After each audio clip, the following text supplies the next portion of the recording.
What's up, guys?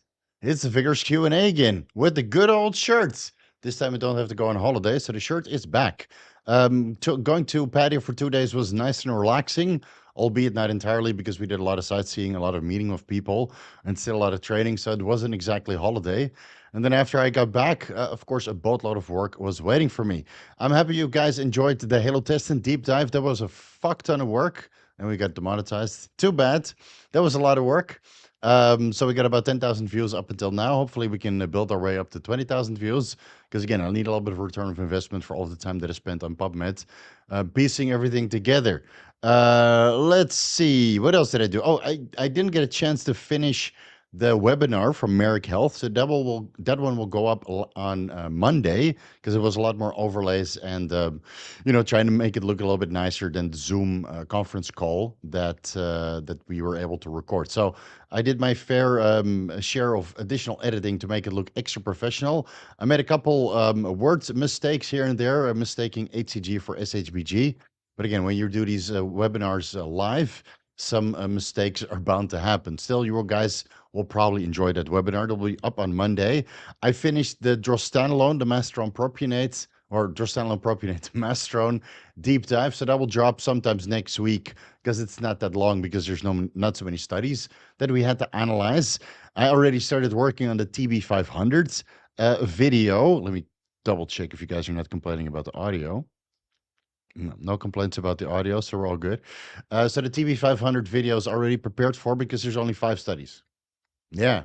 Yeah, it's all based on thymosin beta 4, but that video is not going to be about thymosin beta 4. It's going to be about TB500. But wait for that video to drop. And I wanted to know from you guys, and let me know down below in the comment section or in the live chat, if you guys might be interested in a book review, because I have Dan Duchesne's Underground Steroid Handbook, #2. I think it's released in 2006.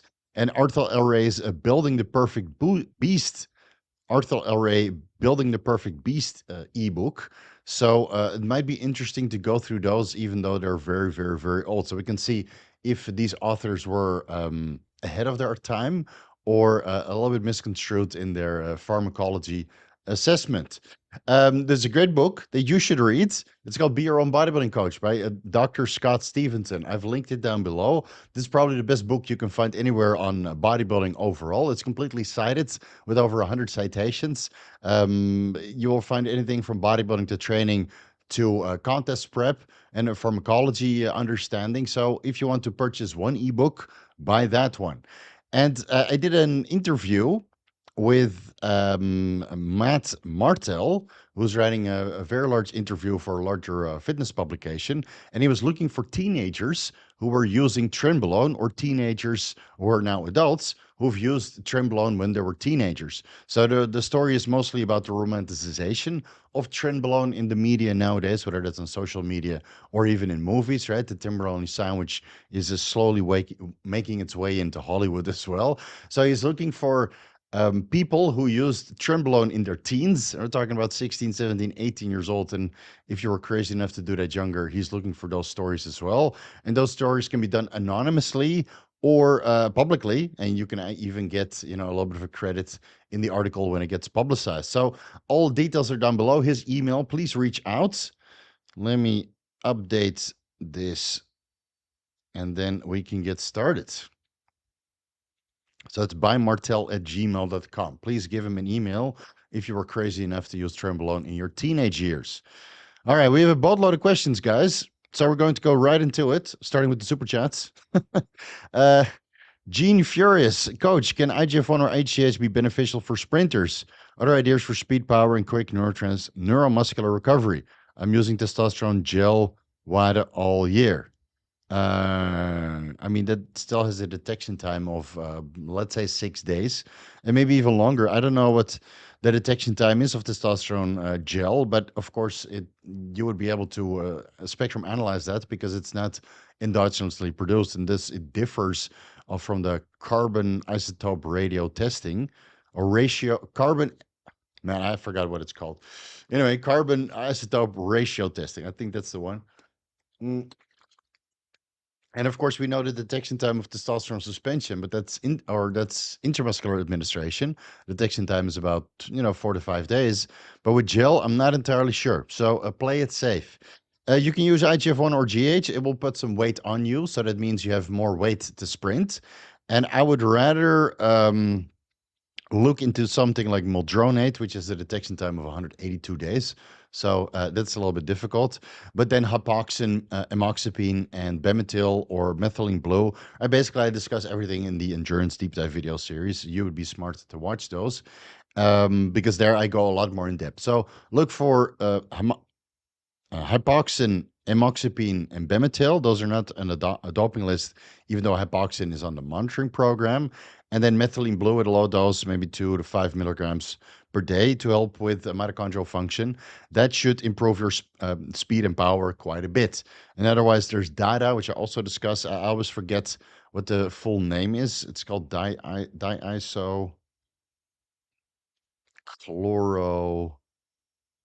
and even YouTube or even Google can't find it. Diisopropylamine dichloroacetate. Dad, I also discussed this in the entrepreneur or the endurance deep dive. So watch those segments and then start designing a stack for yourself that is WADA approved. Steve, what are the best exercises for vacuuming the waist? Vacuums. It's that simple. You do it in the morning or on the elliptical or the treadmill or the Stairmaster while you're performing cardio and you're slightly out of breath. This is what I mentioned in some of the earlier videos. Let me link those. See if I can find it. Make cardio fun or something like that.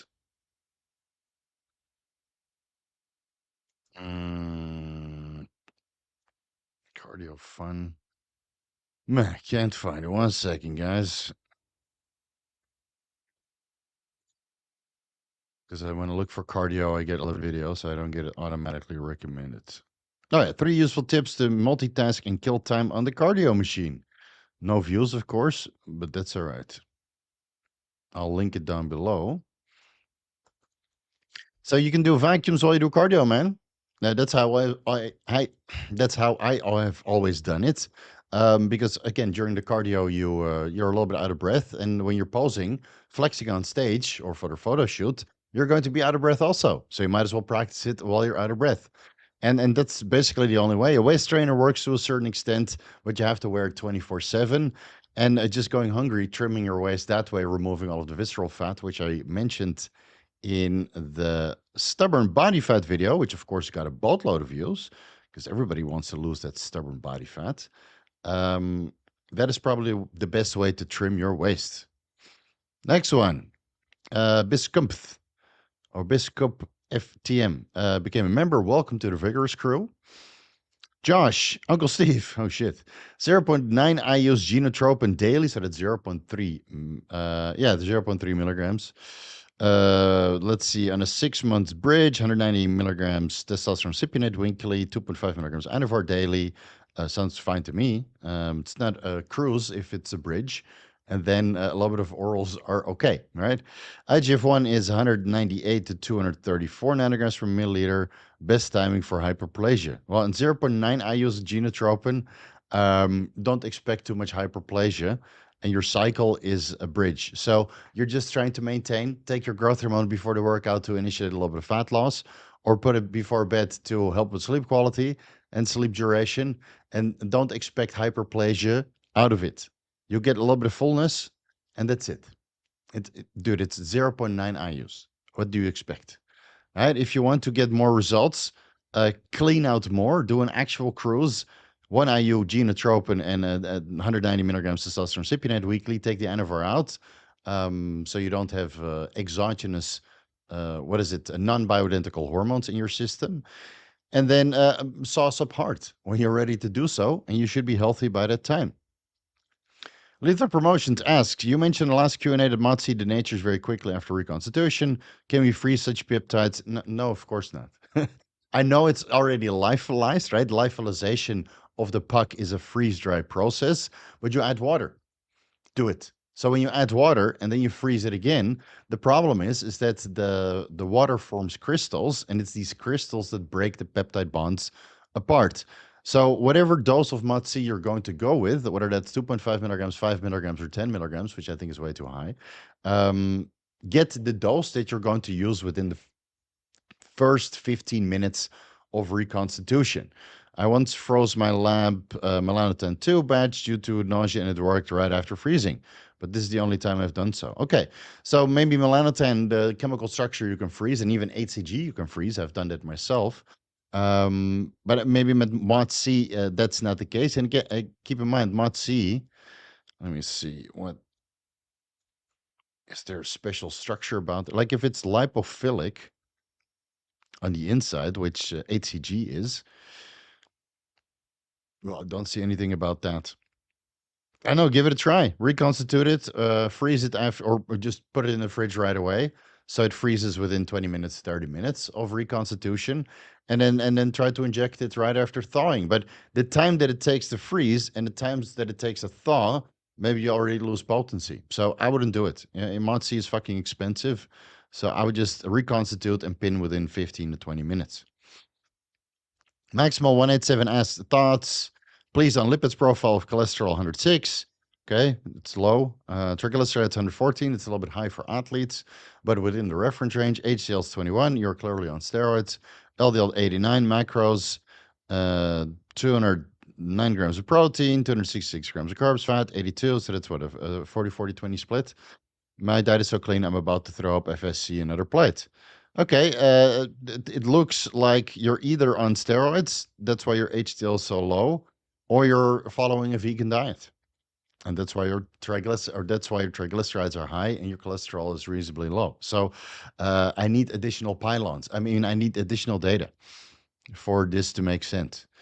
Maximal also asks, hey, Steve, how do I check for pregnenolone levels in the blood at Bria Lab since they don't have this blood work marker? Or you don't check it there because they don't have it. They don't have it anywhere in Thailand. So you check your progesterone levels instead. Those will be down when you're on the steroid cycle. And of course, DHA sulfate will be down on the steroid cycle. So you check your progesterone and DHA sulfate levels before you go on pregnenolone and DHA supplementation, and then see what changed. All right. If on a dose of 10 milligrams pregnenolone and 25 milligrams DHEA, your DHA sulfate goes up to the top or middle of the reference range, and your progesterone goes up slightly, which pregnenolone converts ultimately into progesterone or DHEA and then testosterone. And you can't choose; it goes either direction, but it usually goes both, depending on how much you take. And then if you see the DHEA is already at the top of the reference range, your DHEA is good. But if progesterone barely budged, then it's probably also good because you don't want the effects of progesterone. So unfortunately, in Thailand, it's very difficult to check your pregnenolone levels. You would have to go to another country to get that done because I haven't found a place to do so. And I found that in the large majority of the cases, men who respond well to DHEA respond also very well to half the dose of that in pregnenolone. So that's why it's 10 milligrams to 25 milligrams pregnenolone. 10 to 12.5 milligrams pregnenolone to 25 milligrams DHEA, or 25 milligrams pregnenolone to 50 milligrams DHEA, split morning and evening. All right. Let's see. Maximal also asks, can you put Primobolan E in sesame oil and test E in castor oil in the same syringe for daily administration? Yeah, sure can. All oil-based can go together, assuming that it's organic carrier oil. I'm not entirely sure how migliol would respond to ethyl oleate, or propylene glycol responds to migliol or ethyl oleate, right? Maybe they kind of dissolve and mix. And with this blend, sesame oil and castor oil, of course, you get different colors. So you might create a little bit of a lava lamp effect. That it won't mix, but it will go in just the same. So what I've always done is the weekly dose that I need for Primobolan and the weekly dose that I need for testosterone, I would just transfer to a sterile vial, shake it up, and then inject. Yeah. So I get a homogenized concentration of Primo and testosterone. Bumpy Denkus asks, hey, Steve, I increased my dose of donomethrin from 100 milligrams 2 times daily to 300 milligrams 2 times daily. That's way too high. There's no reason to go beyond 100 milligrams 2 times daily. and achieved the desired effect. Okay, so I guess so. I guess you got the results you're after, but most people see diminishing returns after 200 milligrams dinomethane per day. Is there anything to worry about being such a high dose of dinomethane? So there is some scientific evidence that dinomethane is an androgen receptor disruptor or downregulator. I mentioned that in the androgen receptor video, but that's only in the context of prostate cancer. Let me see if we can find it. Myostatin, no, androgen receptor.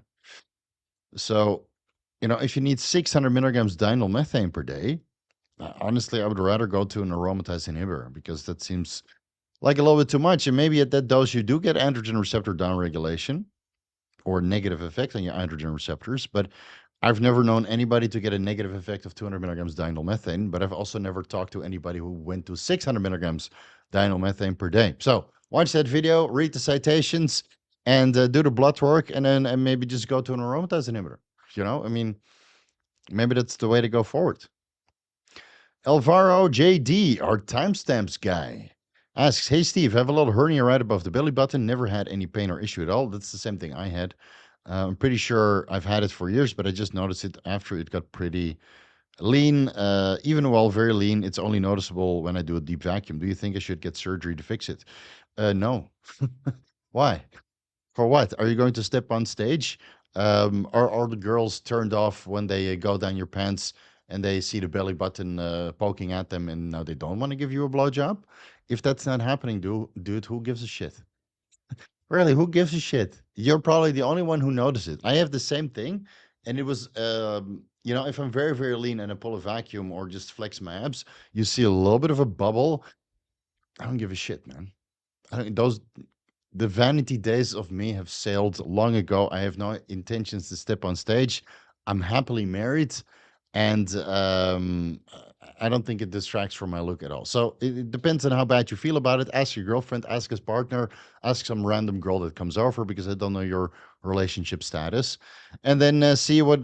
Maybe it's a huge turn on. Maybe it's maybe she starts sucking it like a third nipple.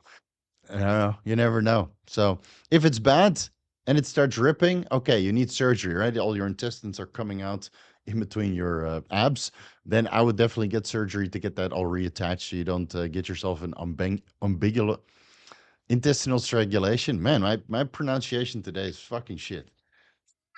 Holy crap.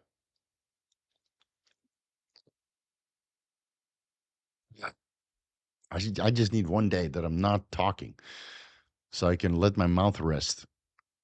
All right. So do surgery if you feel you need to. Long story short. Jay Rodino asks, "Hey Steve, I'm going to do a 2 to 3 day fast. Would it be beneficial to use growth hormone during this time to achieve more fat loss?"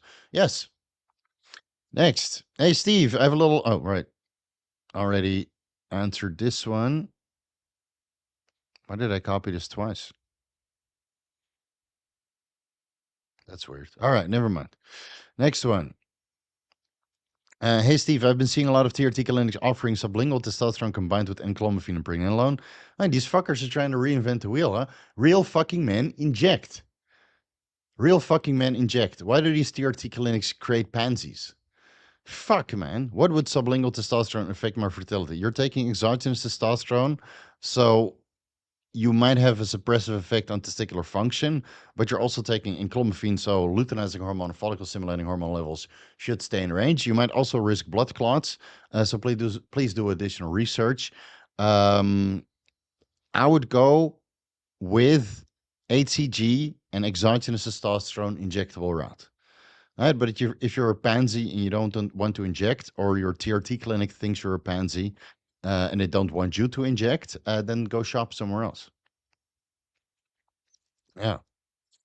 Andrew Gillardi asks, "Stephen, 25, 180 centimeters. So that's what, 6 foot something for you non-binary guys. 98 kilograms. So that's 220 pounds. 13% body fat. Dude, I'm 94 kilos and I'm 10% body fat, but I'm 40 and I'm 175. So, but you trained natty for 12 years. Okay. I trained natty for 11 years and I was sauced to the gills for, what was it? 14 years.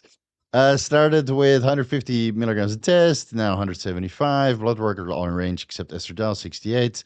Okay, hematocrit 52, that's fine. Next time, go in for blood work. You make sure that you're hydrated. And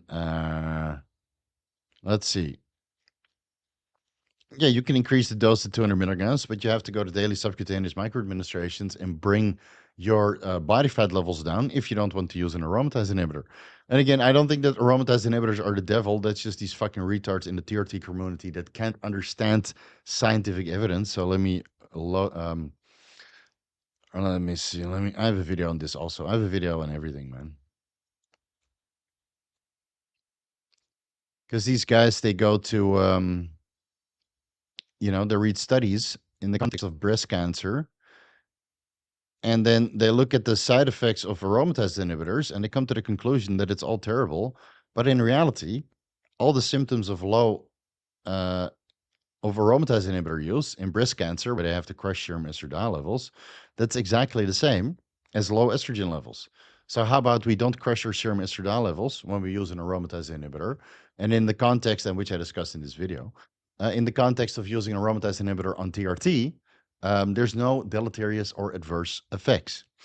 And if you understand how many things are actually aromatase inhibitors, you would not want to take zinc, and you would not want to take nicotine, and you would not want to take DHT, which is an aromatase inhibitor, or primobolan, or anything else. Which, if all the deleterious effects of aromatase inhibitors were true, then all of the other herbal, over-the-counter, or medicinal, or steroidal aromatase inhibitors would all potentiate the same effects, and we would all be dead already a long time ago. So don't be afraid of aromatase inhibitors. With an estrogen of 68 picograms per milliliter, you're about one step into gynecomastia. Yeah, and 200 milligrams testosterone will give you gynecomastia at one point for sure. All right. Why are there so many questions, man? Fuck. I'm going to go through this a little bit quicker. 38 male after testosterone, SIP, HCG. That's not milligrams, that's IU. Yeah. Total testosterone is middle of the range. Started to go on cycle. Started 0.12 a day, 2 times per week. Why did you increase your HCG dose when 250 IUs per week is more than enough? Or, yeah, 3 times per week is more than enough to sustain testicular function.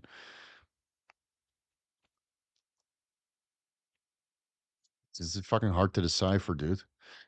Send me a fucking email. This is too much information for me to. And when I say send me an email, use the personalized advice by email service for $270, because this is not what the vigorous Q&A is for, to give you this kinds of levels of advice, man. I have no question. Just wanted to say thank you. I had terrible headaches during a heavy set due to increased blood pressure, which was also elevated at rest. I later tried 100 milligrams tadalafil.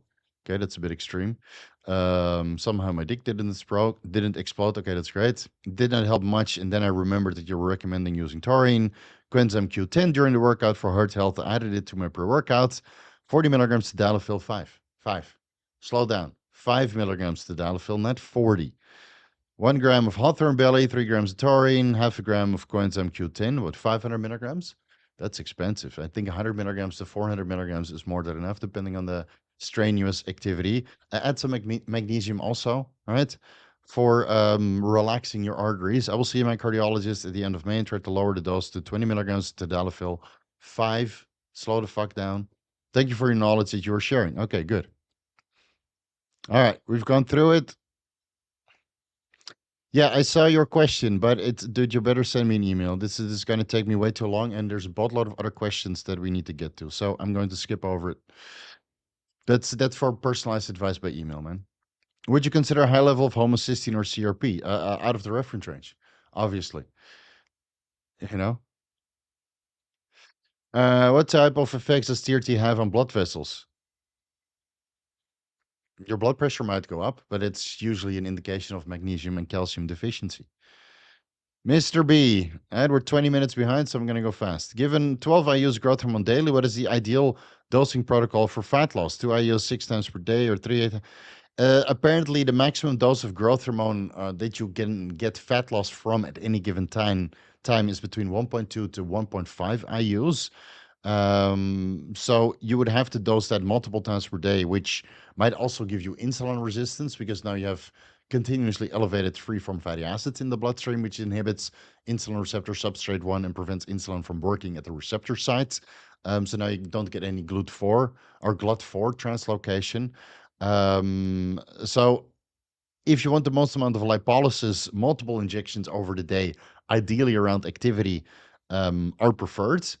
And if you can't do that, then take the entire dose before bed and then sleep it off.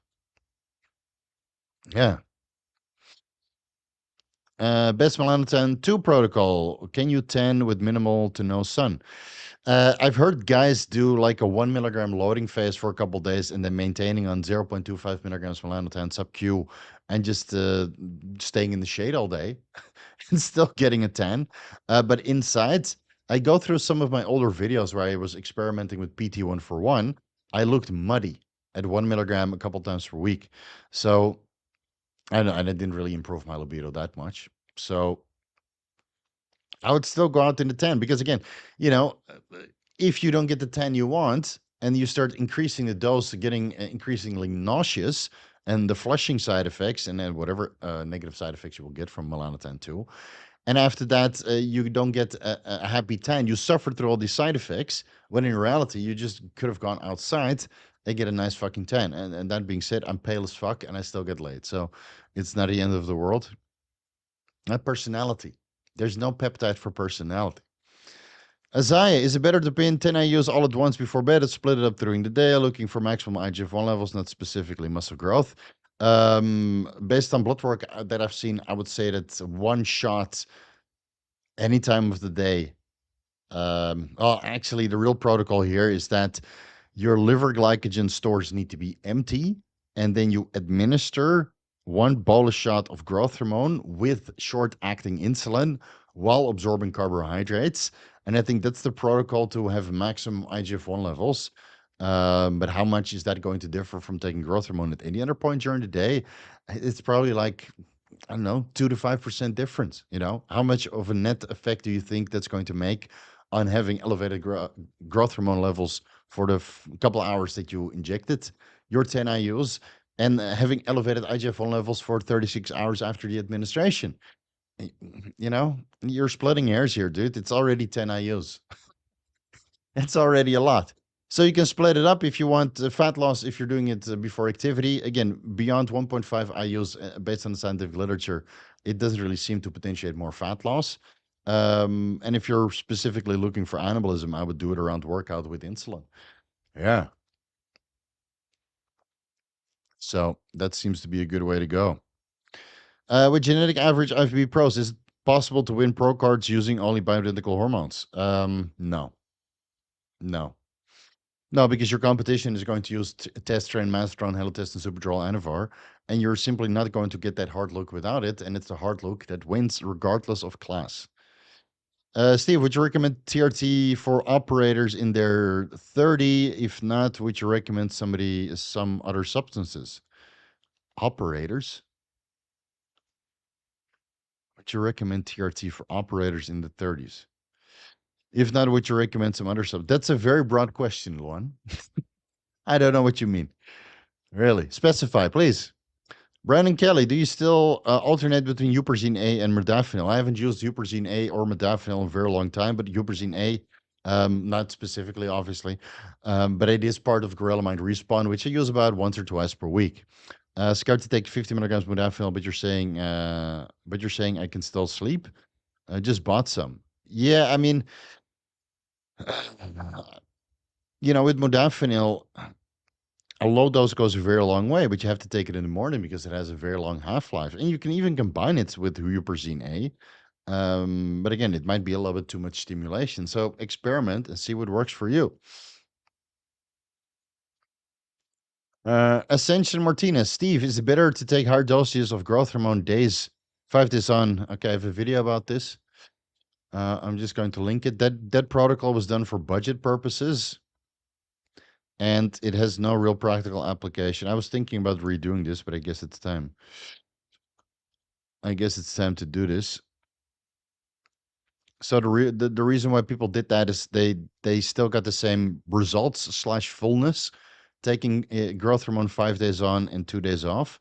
But this day, of course, this time they save a good amount of money because they have 2 days that they don't use growth hormone, which nowadays, I mean, growth hormone is kind of cheap.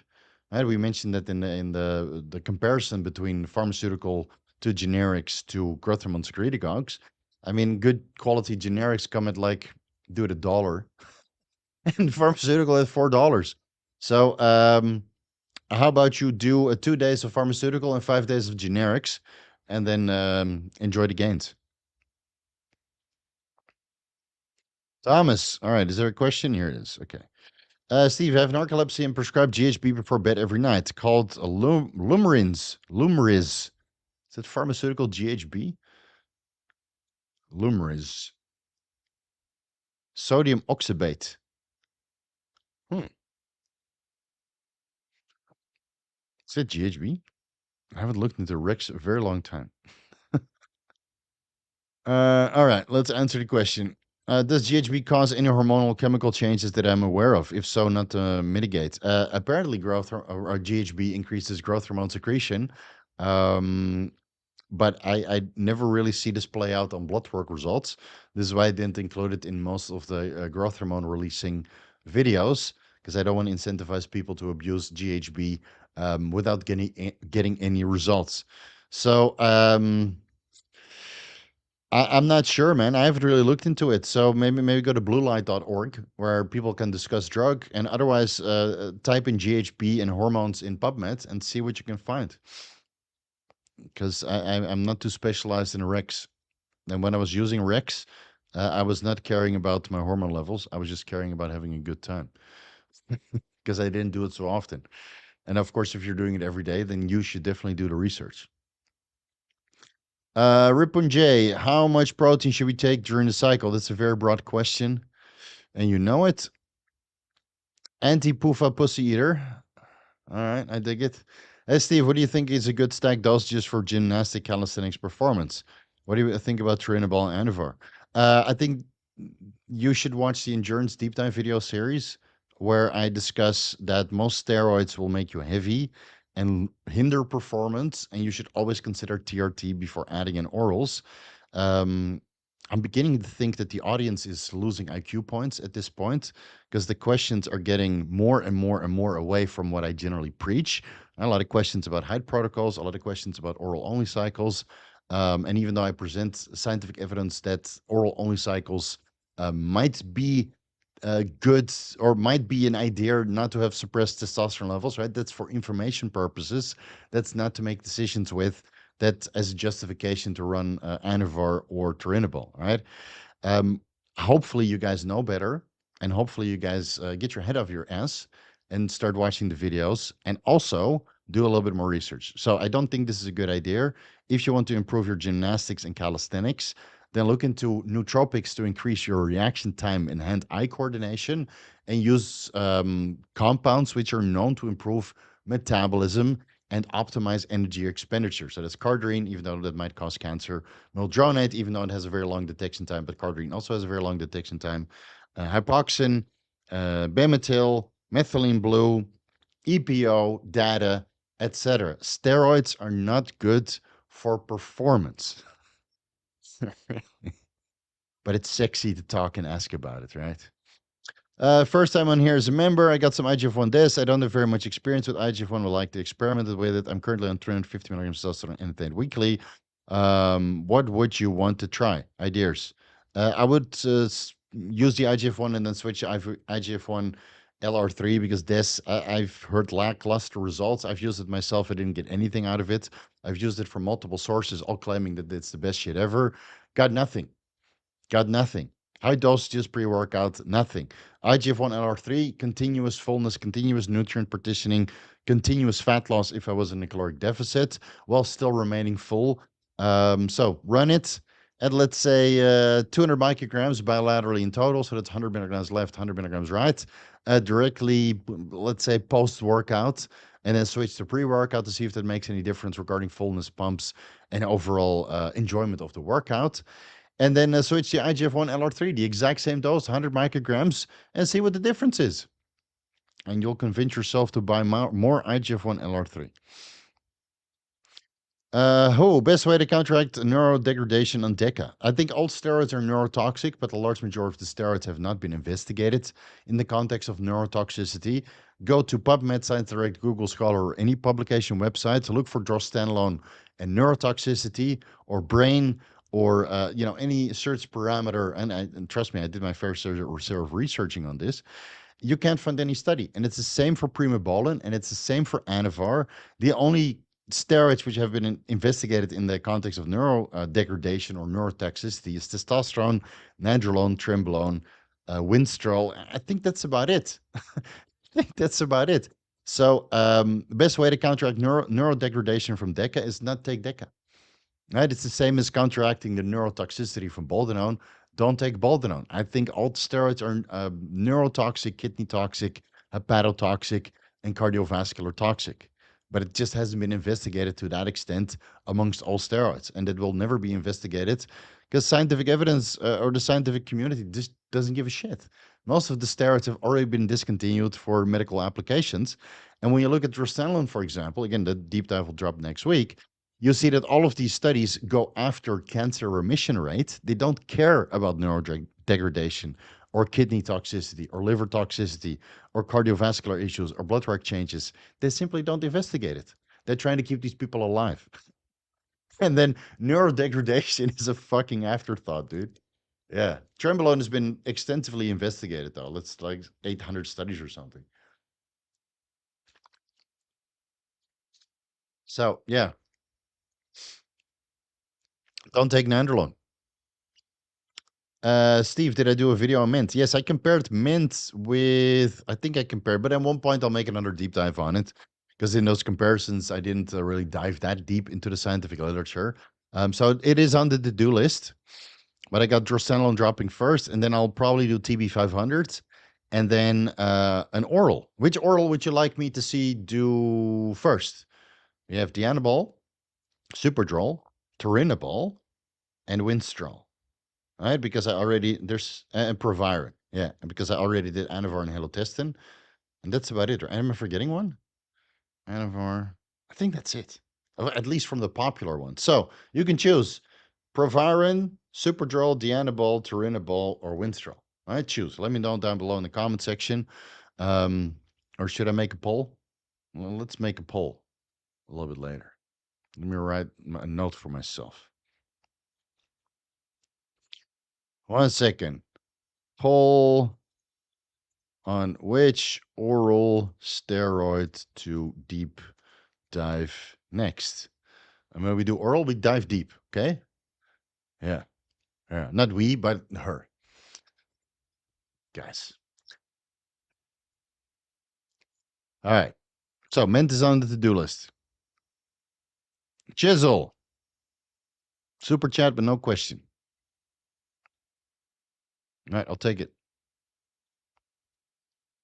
Joseph, $10. Here we go. On TRT, 120 milligrams per week.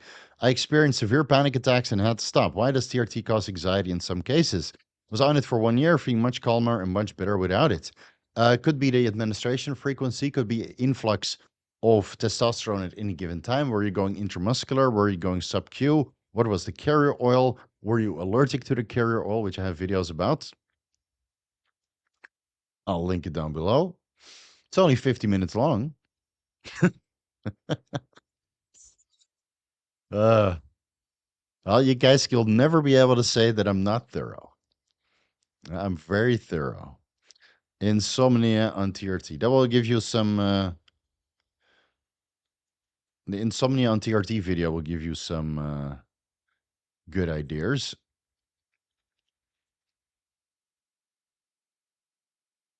Why do I have so many videos? Insomnia. Oh, that's not the one. Sleep then.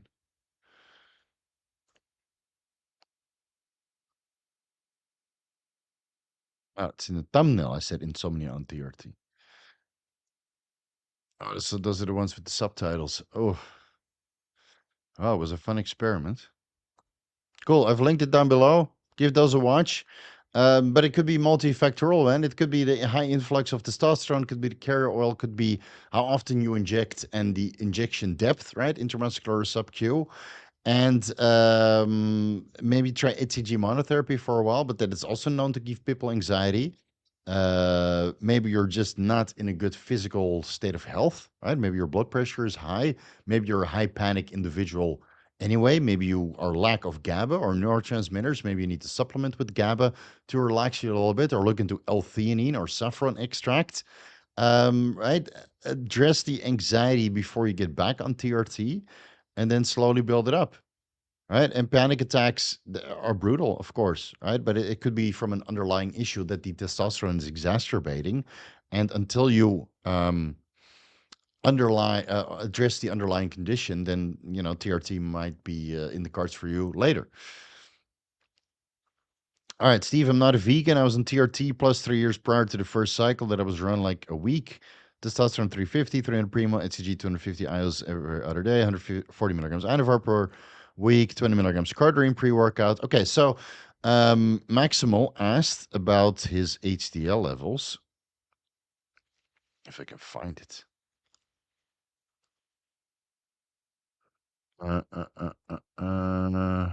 Here we go. So his cycle was hefty, and it's not 250 micrograms, it's IUs, buddy. So his testosterone to primo ratio is 1 to 1, and he's using 20 milligrams Anavar per day and 20 milligrams cardarine pre-workout. So the cardarine, you would expect to have a higher LDL, but the testosterone, the Anavar, and the primo is crushing that down. Right? I think your diet is fine. And your total cholesterol is pretty low, which is surprising to see, because you're not running ezetimibe. And I would also expect your triglycerides to be significantly lower running 20 milligrams cardarine pre-workout. So maybe add in the dietary cholesterol, right, from animal meat sources in the form of eggs or a steak. And that will bring your HDL up a little bit, and your LDL as a result of that. Yeah. But I would, in this case, I would be more worried about your triglyceride levels, which again are not terrible. And your HDL, you can also bring up with citrus bergamot and fish oil, besides the dietary cholesterol intake. So multiple things you can look into. Give it all a try. All right, where are we? Mm-mm-mm. Okay, is light jogging 120 to 130 beats per minute on cutting 20 milligrams, 20 minutes, not milligrams, 20 minute, 20 minutes cardio 3 times per week beneficial to train the heart and lower resting heart rate? Yes, but I would rather have you do it every day. That's what I do. 30 minutes though. And I do 135 beats per minute on the elliptical. Don't be a pussy. Just do it every day, man. Fuck. And instead of going to the vigorous Q&A for 2.5 hours a week, you can also do cardio. And listen to the vigorous Q&A while doing cardio. Win-win. Win fucking win. You can learn and get lean and improve your resting heart rate and improve your cardiovascular condition and improve your overall quality of life and health. Fast walking only gets me to 90 beats per minute. Could this induce leg muscle loss? I'm on 250 tests and 150 milligrams of Primo. On 400 milligrams steroids, I don't expect you to lose any muscle size unless you're not eating anything, which I doubt you are. Kaleem Hyder, is MCT Miguel 812 with heptonic acid okay? I mentioned in the Cure All Deep Dive, which is linked down below, that Miguel 812 generally I don't see elevated C-reactive protein or inflammatory markers, but it could still be the case because I'm not sure what hepatonic acid does. Hepatonic, so a hepatoxic acid. uh, I don't know what these underground labs are using nowadays, man. It's a colorless, oily liquid with an unpleasant, rancid odor. I would not fucking inject that. So no, no. But it's up. Oh no, Rissner Lake. It's the methyl ester of ricinoleic acid, which is obtained from castor bean oil. So it's highly refined castor bean oil. I know, man. I'd stay clear. Go with something that is Vigor Steve approved. All right, good. Summarized it. Same question without all the details. 210 milligrams testosterone enanthate. My total testosterone is 2,200 nanograms per deciliter. Fucking win. I want to run your style slow and low cycle for a year or so. Is it too high for total testosterone to start a long run? If all your blood work parameters are in range, then why the fuck not?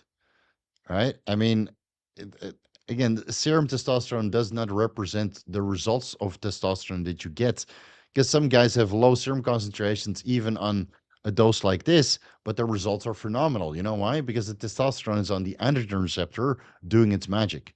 And maybe in your case, the testosterone is not on the androgen receptor, it's merely floating around in the bloodstream. And you might actually need more testosterone. So, what I want you to do is watch the androgen receptor video about androgen receptor upregulation, so you can maximize this 210 milligrams of steroids that you're taking, and make sure that it activates the receptor and not floats around in the bloodstream, where it's just going to interact with your white blood cells who have androgen receptors too. Right? It might compromise your immune system. So again, you can run a steroid cycle for as long as you're healthy. Could be 4 weeks, could be 6 months, could be 1 year, could be a decade, could be two decades, 20 years. I mean, it's a TRT dose. So I know guys that are in this dose of TRT, they never felt the need to go higher, regardless of their serum levels. Their blood work parameters are just as good now, 20 years into it, as they are in the past, albeit that they got older, so they need to put more health practices in place. I think they're more diligent than when they got started. So again, it's about health management, man. It's not about a single number on paper. I would kill for these levels right now. Yeah. All right. Can anybody I'm just gonna do it myself. I don't know where all these guys are. 1 second, guys. I gotta block somebody.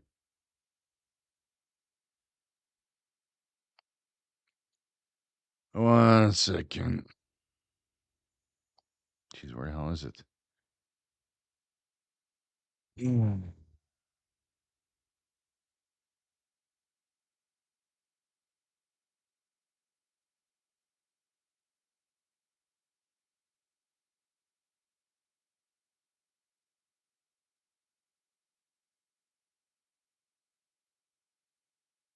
All right, I'll find it later. All right, let me scroll down. Skynet is real. Steve, thanks for all the content. I know you always mention the importance of calories for libido and erections. Would this still hold true for people who use TRT? Yes. Yes, yes, yes, yes, yes. Yes, of course.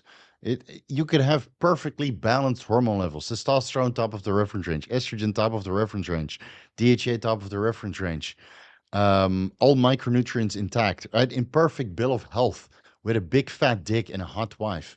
And as soon as you start dieting for a couple weeks in duration, even if you're in a micronutrient sufficient state and your wife is still hot and your hormones are still balanced, libido can be shit. Right? Libido is regulated by so many different things. So if you think it's because of calories, increase your calories for a week and your dick will probably start working again. Yeah. Kusha, how much magnesium per day do you recommend supplementing while on TRT?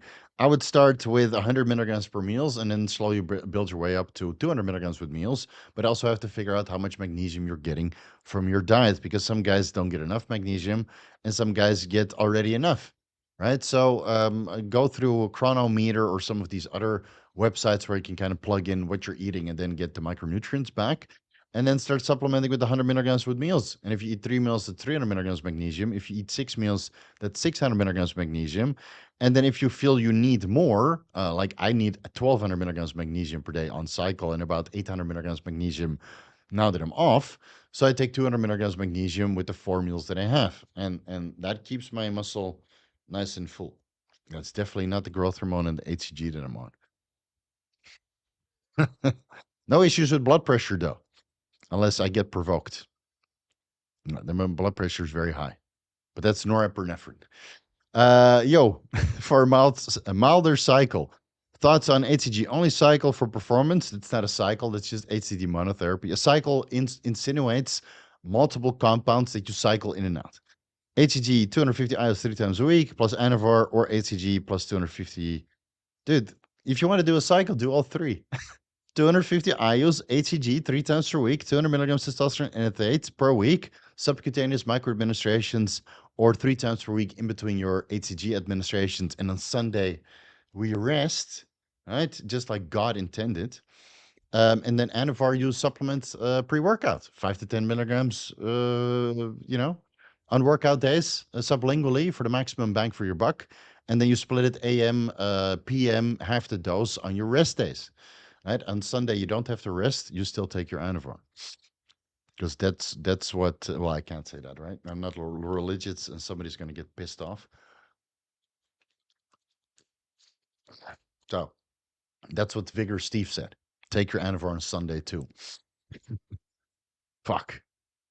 Maximal. My labs before TRT, free testosterone was, oh, he's going to split everything up now. Okay. 320, estradiol 20, didn't have any libido or dick issues.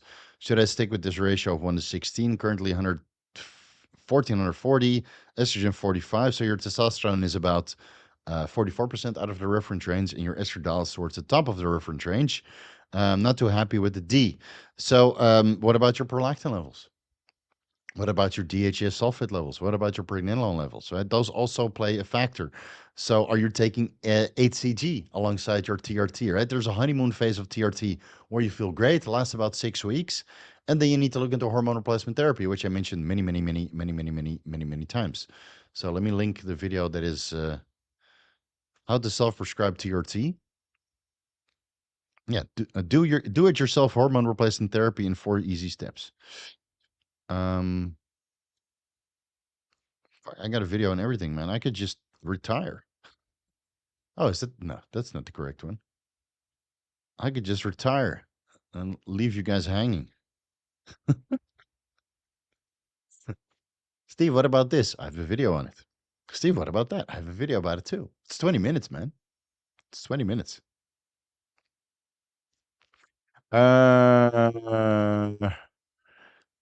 So one of my clients is operator soldier. Oh, you mean a soldier? Okay. That goes overseas on rotations. Okay, then now we get what you mean. He's been in the army for a long time and has a lot of wear and tear mentally and physically. So if he goes on tour, then it's going to be difficult to bring TRT with him. But if he's already back, right, he's no longer a soldier, he can just go on TRT. But again, if he's a soldier and he has a lot of wear and tear, and mentally and physically, reach out to Dr. Kirk Parsley. Right? I mean, he's very knowledgeable about TRT. He was a soldier himself. He was a fucking badass Navy SEAL. He's got his doctorate degree in the military, and he works with guys with PTSD. So I would advise your friend, your operator soldier buddy, to go to Dr. Kirk Parsley. That was a great podcast, by the way. I'm almost embarrassed that it didn't get any views. But we're talking about self-deletion prevention, and YouTube doesn't like that. So I'll link it down below. That guy was fucking awesome. I'll link it down below. Ask him to reach out to Dr. Kirk Parsley. He'll be able to hook him up and sort him out. When he's in the field, he might not have a chance to be consistent with TRT, but he can do it when he is home. Yeah, so the problem is he has to come off when he's in the field, and that might lower his defense positioning because you don't feel good. I mean, dude, I don't feel good being off TRT, and I'm on HCG monotherapy, for fuck's sake. Imagine if you don't have access to that. And no, we're not going to run Clomid, because then you'll be hugging the enemy, trying to watch the Titanic with him. So, hell no. That shit, that Clomiphene monotherapy in battle, that shit will get you killed, man. Yeah. I just run it 50 milligrams for 2 years. Yeah, just do it. Ahmed, 250 milligrams testosterone anti 12 weeks. Clomid and Novid PCT opinions. Sounds good.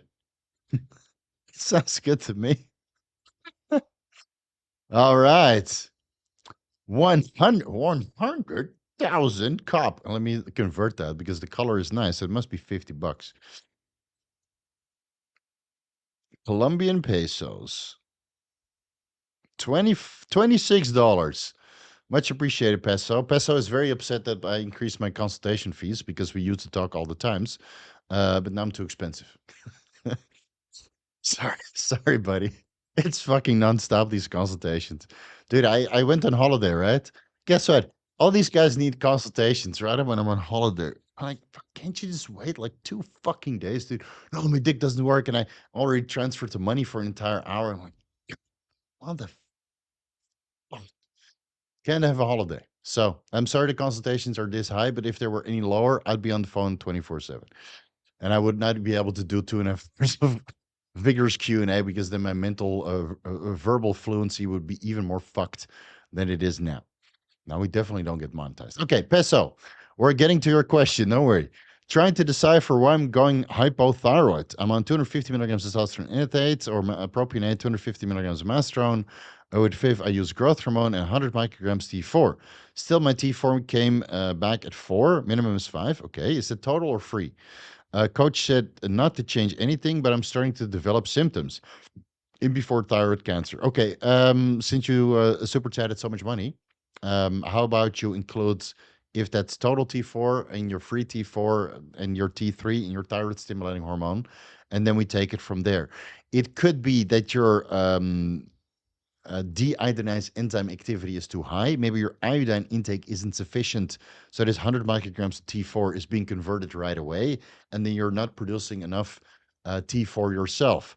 Or your TSH levels are so high that the burden on your thyroid gland causing inflammation, and that's why you don't produce sufficient amounts of T4 yourself.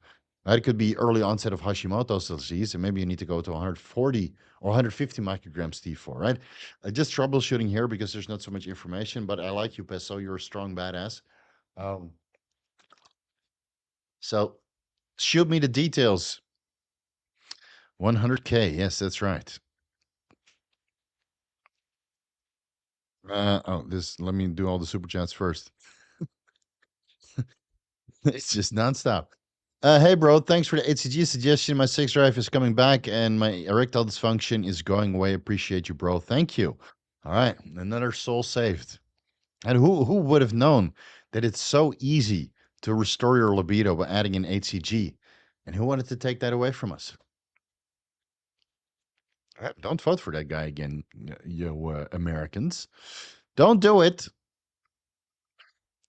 Dutch Capone, what's up? Welcome to the Vigorous crew. Hey, Steve, I injected 100 units of glutathione sub-Q. Okay, so glutathione doesn't go in units, it goes in milligrams. For the first time ever in my lower abdomen, sub-Q lower abdomen 3 weeks ago, and the liquid is literally sitting there. How long for it to go away? 3 weeks? Go to the hospital and get it drained. Yeah, I aspirated, no pus. I don't know what's going on, but that shouldn't happen. So go to the hospital and get it analyzed because it should absorb within I know I've always done my glutathione administrations intramuscular or IV, but it shouldn't be there 3 weeks later, man. I don't know. Aspirated, no pus. Doesn't sound good to me. You get some medical advice. Bart. Yeah. Any question with that?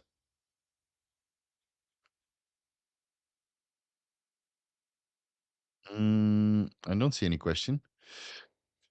All right. Well, I'll take you $20, buddy. Much appreciated. Let's see what's next. Kenneth. All right. No questions? Oh, here it is. Hey, Steve, what's the best enclomiphene TRT dose? I don't believe in enclomiphene, guys. I don't believe in enclomiphene. There's 100 studies, and the studies that have been performed on enclomiphene did not disprove that enclomiphene is not clotting causing, right? Or doesn't cause blood clots like enclomiphene does. So if you want to go into testosterone replacement therapy, go for it. And I've heard anecdotal reports that 6.25 milligrams to 25 milligrams enclomiphene is able to sustain luteinizing hormone, follicle stimulating hormone levels on TRT. But I would say if LH and FSH levels are sustained or higher than they were at baseline, then why do you need TRT? Right? Your testosterone production should be better than it was previously. And if that's not sufficient, Okay, you take the lowest effective dose of enclomiphene and TRT on top of the testosterone that your testicles produce. Hopefully, your LH and FSH levels will be sufficient for adequate testosterone production and the normal spermatogenesis, which I do believe that over time, motility and morphology will still be impaired compared to not running TRT. So yeah, the best blanket protocol for that is not available. You're going to have to do blood work, experiment, and do additional research because I don't think that enclomiphene is sustainable. But I could be mistaken, right? Many clinics prescribe it, but of course, when you have so many patients out there not willing to inject, you're going to find an alternative. Hey, you don't have to inject, bro. Just do an oral only cycle and enclomiphene. And now you know why Disney is so pussified. Now you know why the Accolade doesn't have any male characters of Star Wars. Yeah, enclomiphene oral only cycles. That's the reason. Man, sometimes I wish this shit would just be underground again. So the bros would stick to the bros and talk about cycles behind closed doors. Then again, I wouldn't have a job, so can't complain too hard. Brad Stoys, not Blastoids. Is that a rack? Oh no, that's. I thought it was a rack, but it's a nose of a dog. It's getting late, guys. You never know. Let's see. 500 milligrams testosterone cypionate, 200 milligrams primo per week sub Q. I've been blasting for around 10 weeks now. Not really a blast. I would say that it's a good cycle. How many days should I come off in order to get blood work back to TRT levels for the doctor? Ah, that's a good question. Um, I would say 4 to 6 weeks. Yeah, but your hematocrit and your lipids and your maybe even kidney parameters like creatinine might go up when you run this much steroids. So maybe give yourself 2 months, man, and do blood work 2 weeks before you go into the doctor to do the blood work there. So you do blood work out of pocket. You go whatever you can outside of the script that you get from the doctor to see which blood work parameters are still off. Manipulate your TRT dose, which is probably good. Like just switch from one day to the next. So it's not how many days, it's like 2 months. 60 days, buddy. 60 days. And if you can do it faster, by all means, get the data. Maybe your blood work parameters improve within 4 weeks. Then at least the next time you know that you can run this cycle. And then you only need to stop 30 days before going in for the doc and have your fancy over the counter health supplement protocol and ancillary protocol ready to bring everything back into range. But I would say 8 weeks, dude. Or yeah, 2 months, 8 weeks. Ah, all right, next one. I can't get a hold of Pharma FSH. Is HCG enough on TRT or am I going off? Cardio and watching Steve is a Saturday tradition at this point. Shit. Well, that's kind of sad, no? Well, then there's so many recurring people in the chat. Let me move this a little bit. I'm freezing my socks off. Send me an email. Just send me an email. I don't need. I have an auto reply. That's all I'm going to say. HCG is enough to sustain testicular function. Will motility and morphology and semen parameters be absolutely stellar? No, they won't. I feel you still need to come off TRT, but I just talked to a guy who absolutely didn't want to come off TRT, so I wrote him a protocol of HCG, FSH, and all the fertility boosting over-the-counter supplements, and he was on 150 milligrams testosterone per week, 50 milligrams Monday, Wednesday, Friday, with HCG in between and FSH every single day, right? 1,000 IUs HCG and 75 IUs FSH every day, and he got his girlfriend pregnant. Yeah, way faster than I did with worse semen parameters. And then I asked him how old is your girlfriend or wife? He's like, ah, she's 22. I'm like, well, there you have it. That makes a big fucking difference, dude. Um, so yeah, send me an email. Yeah, I'll point you in the right direction. Thanks for the answer, Steve. I'm not a pussy, bro. I do every day fasted cardio, morning walks to get steps in. I want to add some extra post workout for the heart and for the fat loss. Yes. Okay. So I completely forgot your question already. Uh, so, so many questions. Bill K.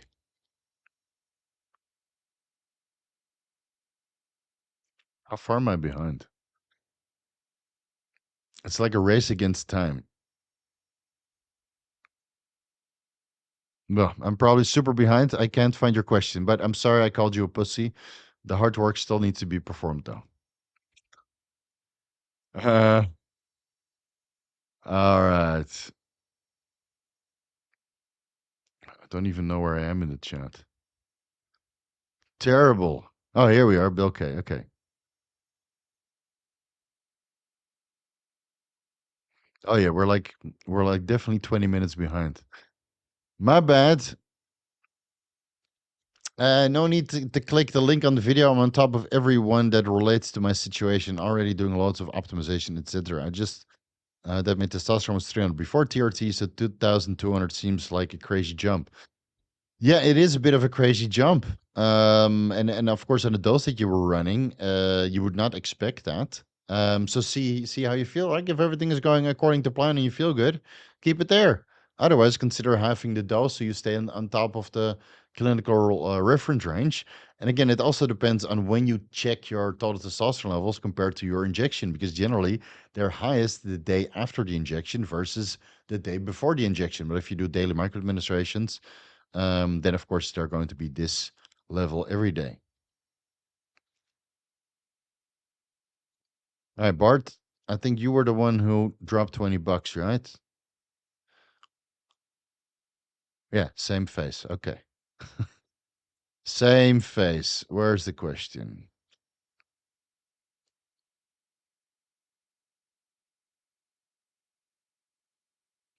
Super chat is full. Okay. Had liver enzymes 85. Concerned my doctor. I'm on autoimmune medication. Humira. Not familiar with that. Your protocol got it from above 85 to low 40s in just 10 days. Also took out Accutane. Okay. Am I missing something? Uh, hmm. No, it's good to see that your liver enzymes came back down. I don't know if that's something I recommended the last time, because the amount of questions that I answer every single week is, I know, enough for PTSD. That's for sure.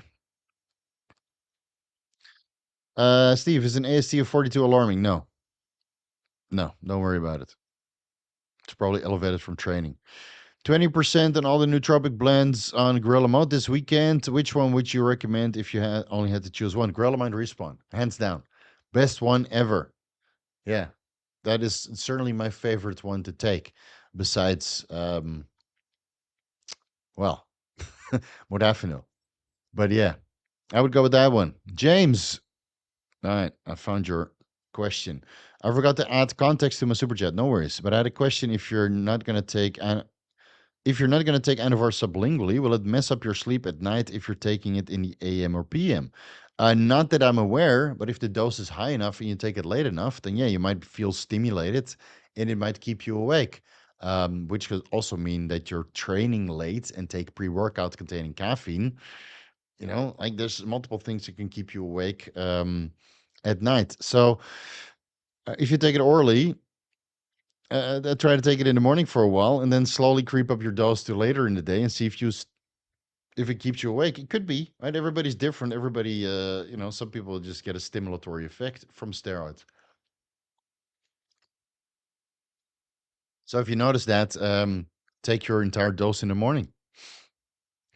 Dutch Capone, been using for over 10 years, bridging on 250 milligrams testosterone per week at the moment and plan to blast again. But we're talking about babies at the moment. Okay, how much HCG? Can I still blast? No, you can't blast. No. Or stay in this bridge, or do I have to come off? I would recommend everybody to come off steroids and follow basically the protocol that I've been doing. And eventually I'll make a video about it, explaining everything why with the scientific evidence, etc. But I want to get my wife pregnant. And that, of course, we'd have to wait 3 months to break out the good news, because you don't break out the good news in the first trimester.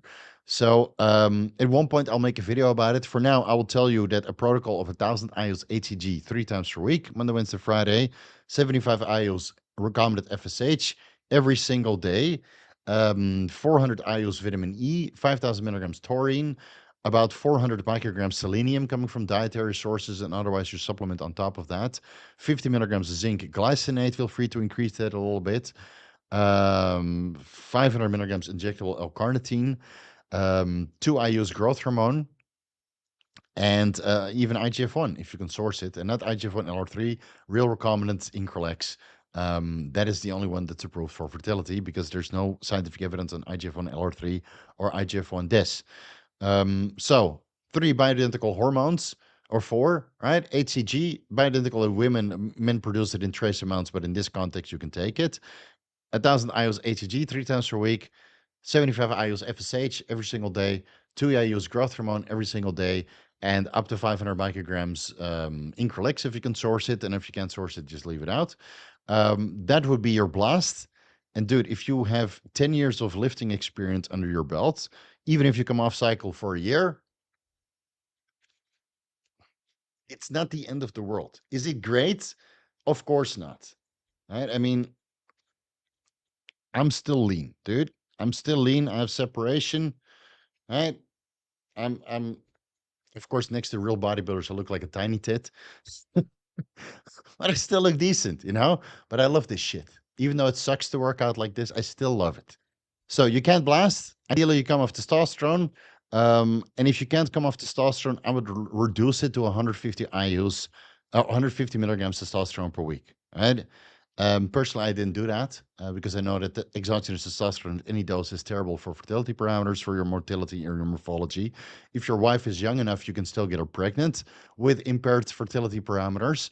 But if your wife is over 30 years old, which is not old, but it's just less fertile, then your chances are severely diminished, not because of you, but because her ovaries are old, right? So, or from a fertility perspective, are old. So, look into the total picture. All right. Next one.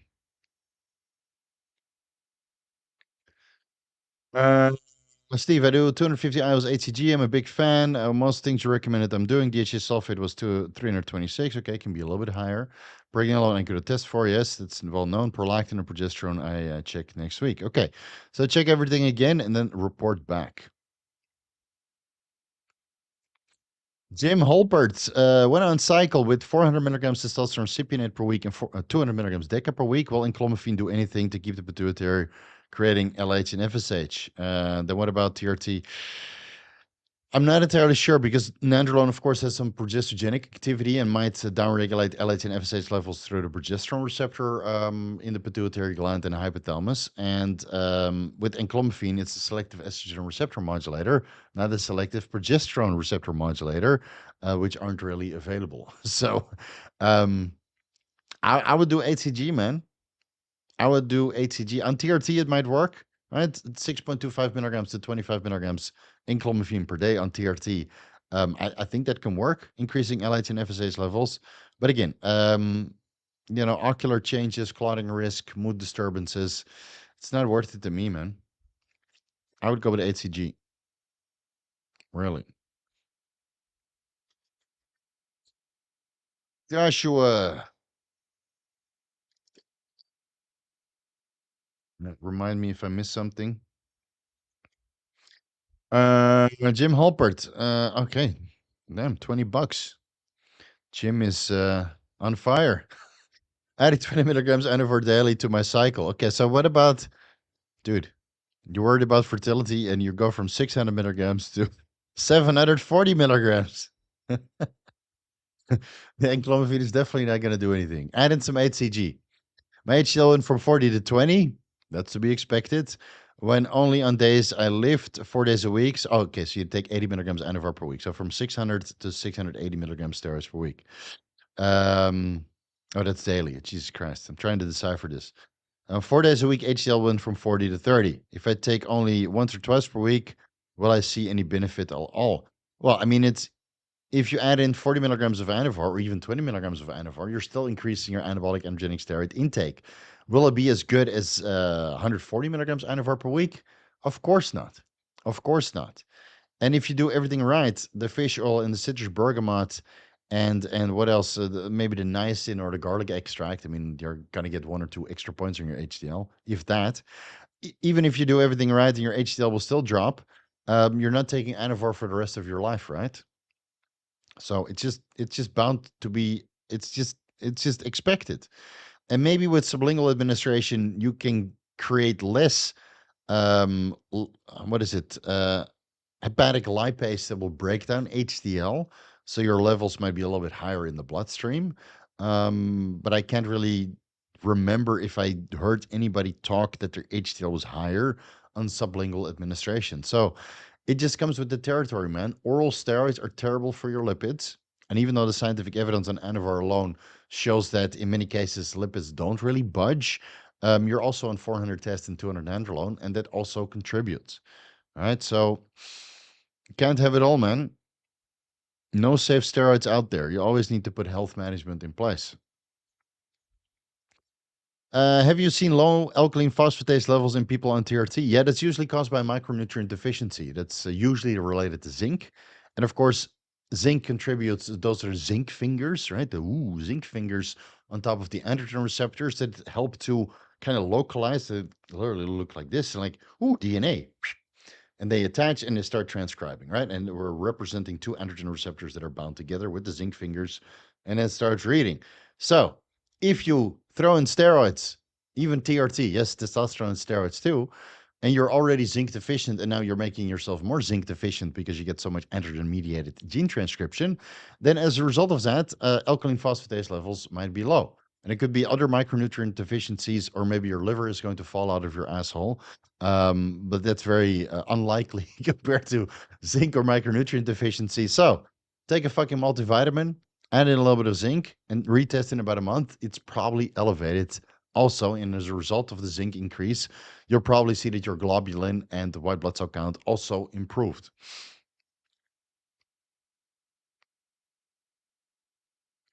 All right. Iron Grid, what's up, man? Is there any point of just doing growth hormone insulin IGF-1 cycles only if you haven't touched any androgens yet? That Adil Khan interview was good. Yeah, I really enjoyed that one. Yeah, I really enjoy having these doctors on that don't really do doctor things. I, I got this medical degree, but I'm not afraid to bend the rules. I fucking love it, dude. Yeah, rules are there to meant to be bent, right? Yeah, yeah. The rules are open for interpretation, just like in Thailand. Um, yeah, I'm not against it, man.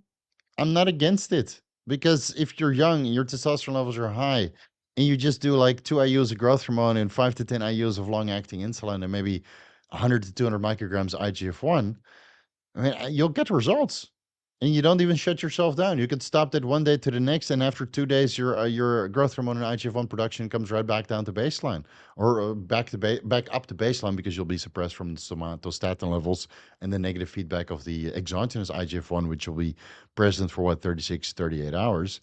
Um, Give it a try. Will you get a hard, dense, nasty-looking physique? What you know what you should watch? That How to Be a Fake Natural video. That will give you some ideas. How to Be a Fake Natural. How many views did that one get? That one was fun to make. 14,000. And I don't even know what I get out of bed for these videos sometimes. Well, at least it's more than 10% of my audience watched it. All right. So I'm not against it. Give it a try. And after 6 months of trying that and your results are lackluster, keep it in and add a little bit of TRT and then take it from there.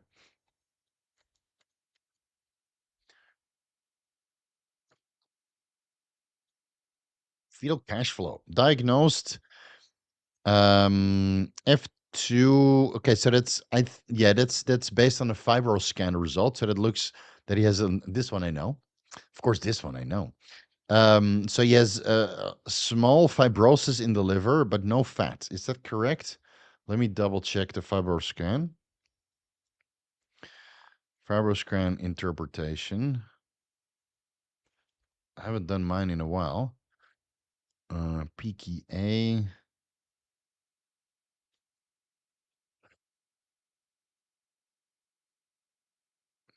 You go to websites and you have to scroll. Okay, so F2 is moderate scarring. And what was the S for? I think that's for the fat, right? The S is for the fat. Okay, so you have a 0 grade on fat, and yeah, steatosis grade. So that's normal. So that's 5% fat. And S1 would be more than, that's what I had. That was more than 5%. So that's 5 to 33%.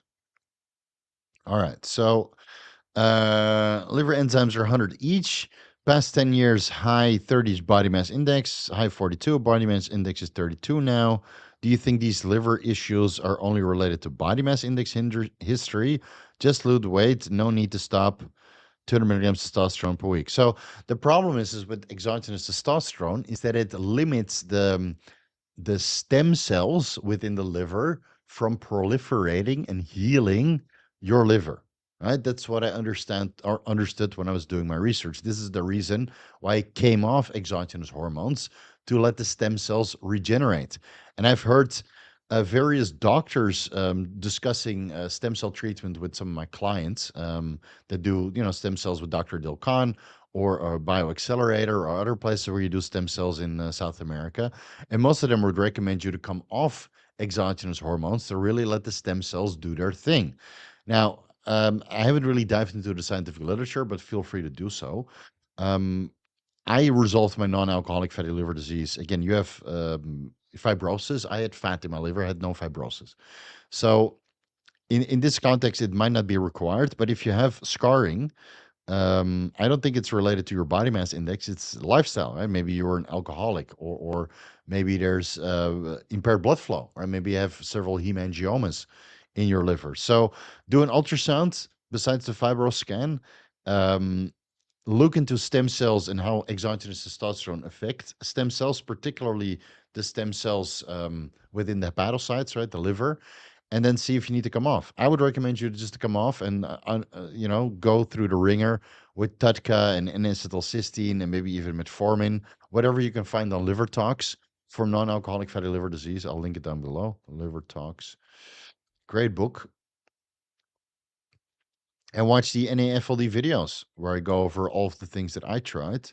Again, there's no clear-cut method to get this shit under control, and it might be a lengthy process. Yeah, but now that you know, you can take affirmative action.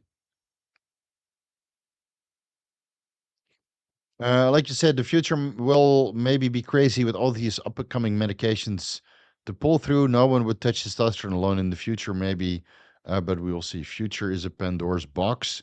Speaking of which, I was a bit late. I was shit faced with my mates yesterday for my birthday. 22. Happy birthday, bro. Yeah, happy birthday. Yeah, no time for dad jokes yet because, man, where did the time go? Shut the fuck up, dude. You're 22.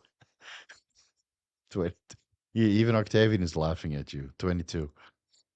Where was I when I was 22? Yeah, I was just graduated. And then I started making some money, right? As a junior business consultant. Um, yeah, I was partying pretty fucking hard, man. All right, Fetal Cash Flow, $33.33. Okay, so didn't I just answer this? I'm sorry, buddy. You don't have to donate for this. I'm very much behind. So you know what? Next week I'll remember. Just send me some more details. But I think I covered everything I wanted to cover already. So much appreciated. Caps in full G. Can you take orals or injectable pre-workout instead of cycles? Been doing so with MENT or Halo. Uh, You can. I mean, you can reinvent the wheel and go androgen deficient. Like Halotestin has a good amount of scientific evidence that it doesn't completely shut you down, but testosterone and estrogen will still be low. That's why I don't think it's a good idea, which I think I mentioned in the video. And MENT, of course, might raise serum estradiol levels or increase, methyl estradiol levels. No, it's estradiol levels, not methyl estradiol. But you don't get the same physiological effects that you get from testosterone. Now, again, if MENT makes you feel good and halotestin makes you feel good and you can manage all your health parameters, I'm not against it. But, I would just stick to the basics, man. I mean, the basics have been very well investigated and they work for the large majority of the people. So, yeah.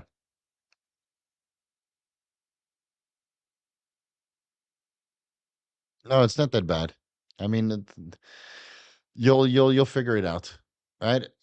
Blood work and fibro scans are moment in time, and if you're proactive about it and really try to get it under control, like I got it under control in the course of, let's say, 6 months, and then you are still proactive about it, like no more perm or bulking or whatever you did that caused you the fibrosis in your liver, then you should be fine. Yeah, because the liver will regenerate, man, even from fibrosis, albeit it takes long. It takes a long time. Yeah. Let's see. DHA and pregnenolone base dose for estrogen base on Deca only. Mm,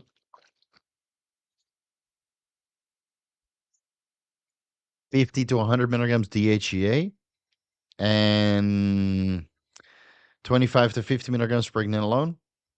Might need a pretty hefty dose. Yeah, for adequate testosterone and estrogen production. And you would want to take these orally, not sublingually, because it seems that if you take it orally, that serum estradiol levels increase more than when you take it sublingually. So, right, or you lower the HCG and DHA dose and you go with HCG. Yeah. Or a DHA and pregnenolone dose and you go with HCG, or you go with exogenous estradiol. But most guys feel absolutely terrible on that. So I wouldn't recommend it.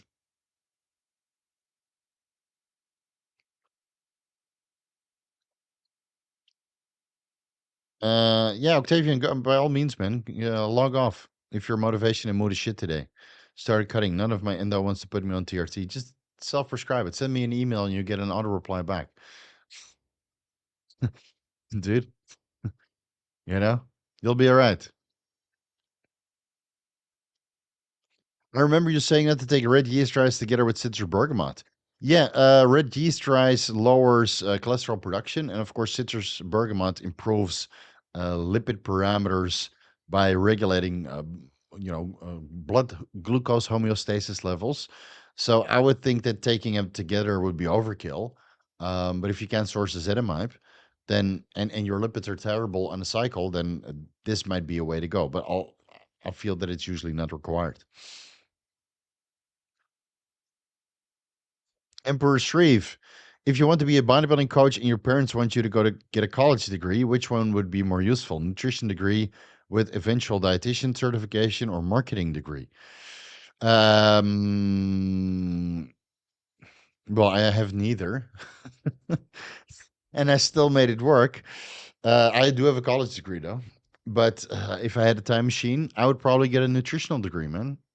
I wanted to get a nutritional degree, but my parents forced me to do this fucking information knowledge engineering. I mean, I started when I was 16, dude. I fucking regret it. What a waste of fucking time. But then again, it's hindsight, right? We never knew that social media was going to be a thing and you could work on social media and just talk about things that you're interested in. So back then, my parents really forced me because I was a snotty 16 years old to go to university and get a degree so I could, work for somebody else. And maybe at this point in time, I'd be making, I don't know, 12,000 euros a month. Yeah, maybe 15, which is cute. Which is cute. That's before taxes, by the way. Yeah, it would be like 5,000 left after taxes. That's even more cute. Which sounds very appealing, dude. But when you understand, how it is to work for somebody else, dude, get a nutritional degree or go for your doctorate or something else. Just do something you find interesting, man, and then take it from there. Because if you're still going to university, you're obviously young and you still have to figure it out. But maybe you get a lucky break in the middle of college and you drop out and you keep making money for the rest of your life, right? Your money making capacity is directly correlated with how motivated you are. That's it. And how motivated are you for working for somebody else? It's just enough to make it until 5 o'clock. Working from yourself, you're motivated as fuck. And that's why we self employed entrepreneurs bank. Yeah. Yeah. So, a coach is a good entry point into the bodybuilding community, but it shouldn't be your end point because coaches only make so much. And the coaches that really make a lot, guess what? They're neglecting their athletes. I have 200 clients. No, you don't. You have 20 clients, and the other 180 clients you're neglecting. Don't even try to deny it. Nick B, been on TRT for 2.5 years at 150 milligrams testosterone antidote per week. Would adding 200 milligrams masteron be enough for a cut to gain a little muscle while doing so? I don't think that the masteron is anabolic. You'll see next week when the drostanolone deep dive drops. At most, you'll get a cosmetic appearance. Of course, you'll get maybe a little bit more anabolism. I mean, you're more than doubling your anabolic androgenic steroid intake. But if you were to go from 150 tests to 350 tests, you'll definitely get more anabolism out of it. 100%. 100%. You might need an aromatase inhibitor. On 150 tests, you don't need an aromatase inhibitor, and masteron is known to reduce the conversion of testosterone into estradiol. Sound like a fucking broken record now that I said it so many times. So your dose of testosterone might be too low for sufficient estrogen levels. Yeah. So 200 tests, 200 masteron. Go for it. Yeah. I would take it from there. Sorry, I must have sent the question twice by accident. Yeah, but once you paid, and that money is now mine. But your Fido cash flow, so that $33 you can miss. Don't worry, buddy. I think I answered your question very much in depth before I even saw your $33. So no worries, you'll figure it out. Joshua, I donated, but my message didn't type out. All right, where is it? Where's your question?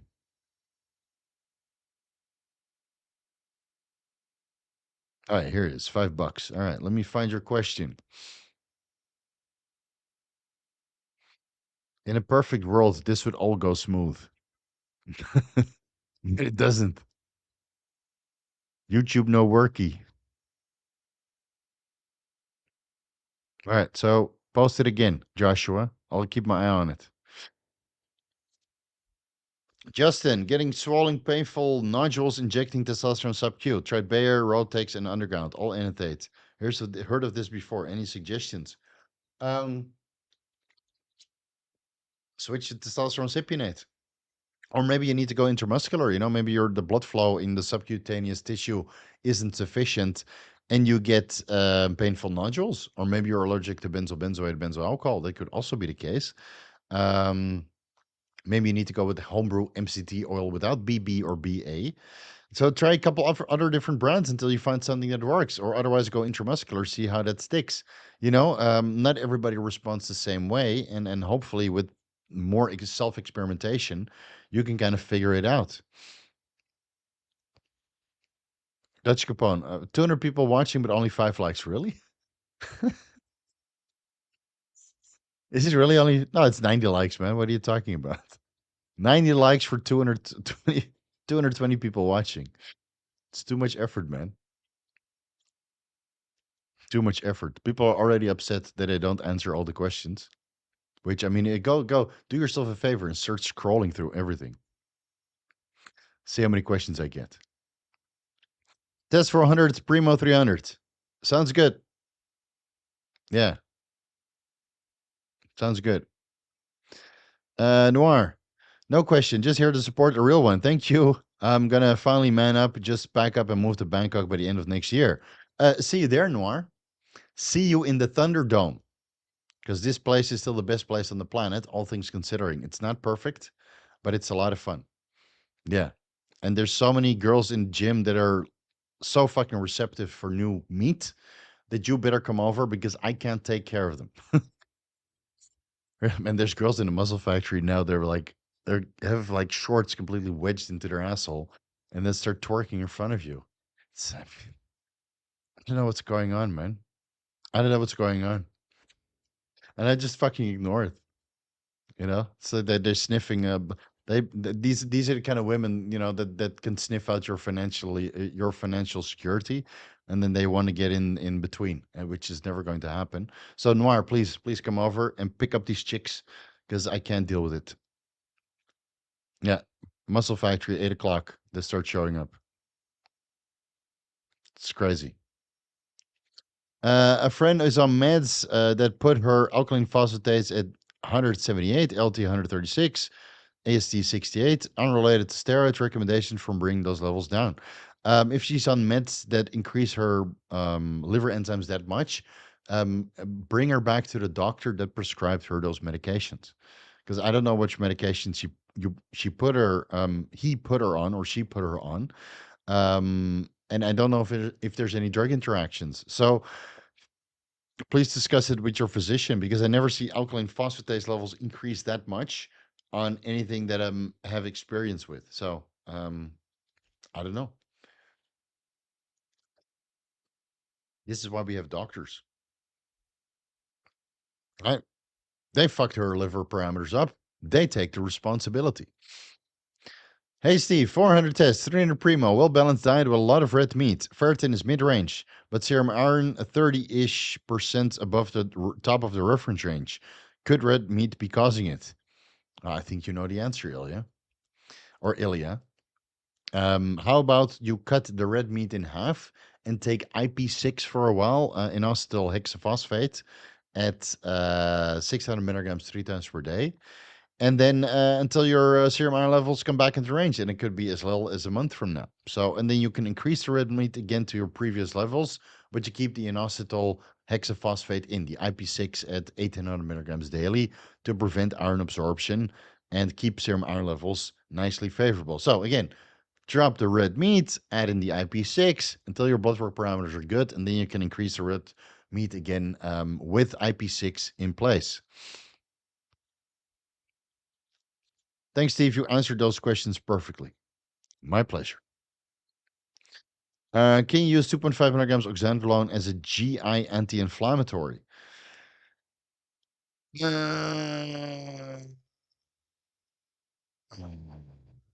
Which steroids had anti-inflammatory effects? I think it's primobolan, but I can't remember that oxandrolone had anti-inflammatory effects. Oxandrolone anti-inflam. I just have to Google it.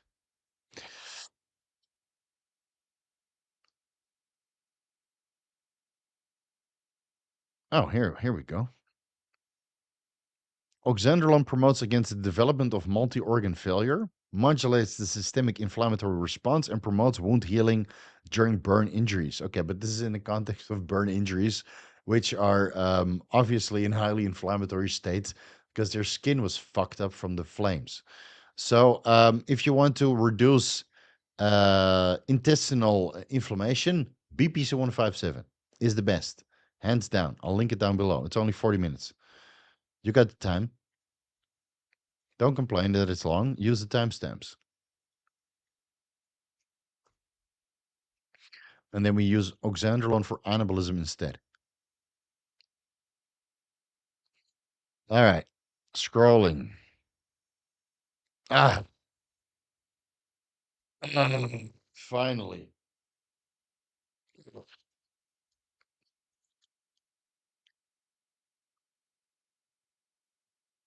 Oh, yeah. Another Indian that's spamming. There must be something wrong in the water there. All right. Blocked for life.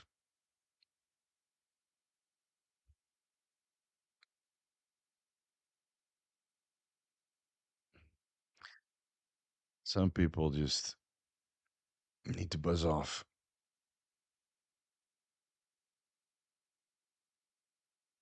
All right. He's gone, guys. Sorry. Where are we? All right. Let's start answering some cool questions.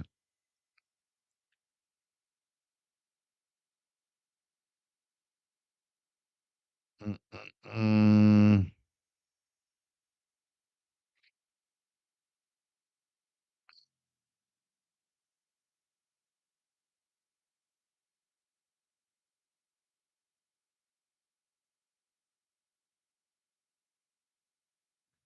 Spamming will get you nowhere. Pay the man. It's already blocked for life, dude. Goodbye. Love it. These girls will flag you down from the sidewalk. They're everywhere. It's a great place to be. Yeah, it's a great place, but it's usually the girls that are very aggressive that would also suck all the financials out of you. Not very sustainable. That's for sure. That's awful, man. Sign me up. Yeah, I need assistant. I need a medic. Medic. Take care of all these crazy girls in the gym, man. Thailand is changing, dude. All these girls used to be prude, but now they dress up like fucking whores in the gym. I can't complain though. If they start twerking in front of me, then I get a little bit annoyed.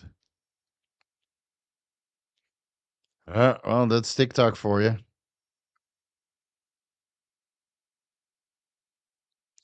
Uh, Inquisitors, man, Steve, MCT oil. What are the benefits over other carrier oils? Frequency, what gauge can be used?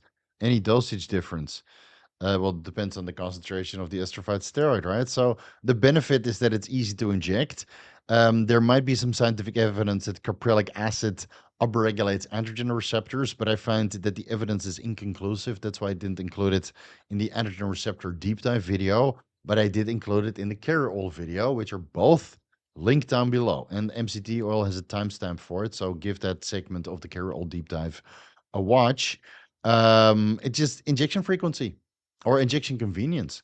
Frequency should be every single day because MCT oil disperses and absorbs very rapidly from the injection depot, and it literally drops the half life of the ester in half. So if you think that the half life of testosterone enanthate is what was it, 10 days, it's probably 5 days because it disperses so fast, and now all of the testosterone enanthate is available for metabolism, right? Whereas with other carrier oils, like castor oil, for example, it is such a thick oil that takes such a long time to metabolize that it extends the half life in up to 34 days in the case of testosterone decanoate or undecanoate.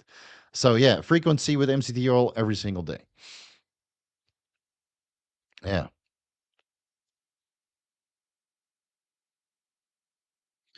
All right, Joshua, here was my question. Where is it then, dude? Fuck.